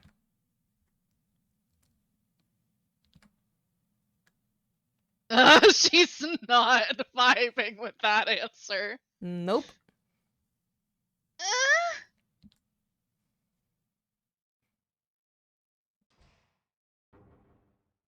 Now the suspension comes? I will admit to you, we got like this is like a little past the halfway point. I'm really glad for a midway save, otherwise I was like, this trial's gonna take at least 2 more fucking hours at this rate, and I'm like, you're gonna be dying. Yes, I would like to take at least some care to my poor little throat. Also, this video is now almost 3.5 hours. It will render forever. This is gonna be a long one. Gotta split the trial into 2 parts. Gotta keep that suspension going. Of course. Yeah. Alrighty then. Then we shall end the part right here. See you next time on Is Akane really the killer? Or is our theory right and Ayame did the last kill for her? Until then, goodbye.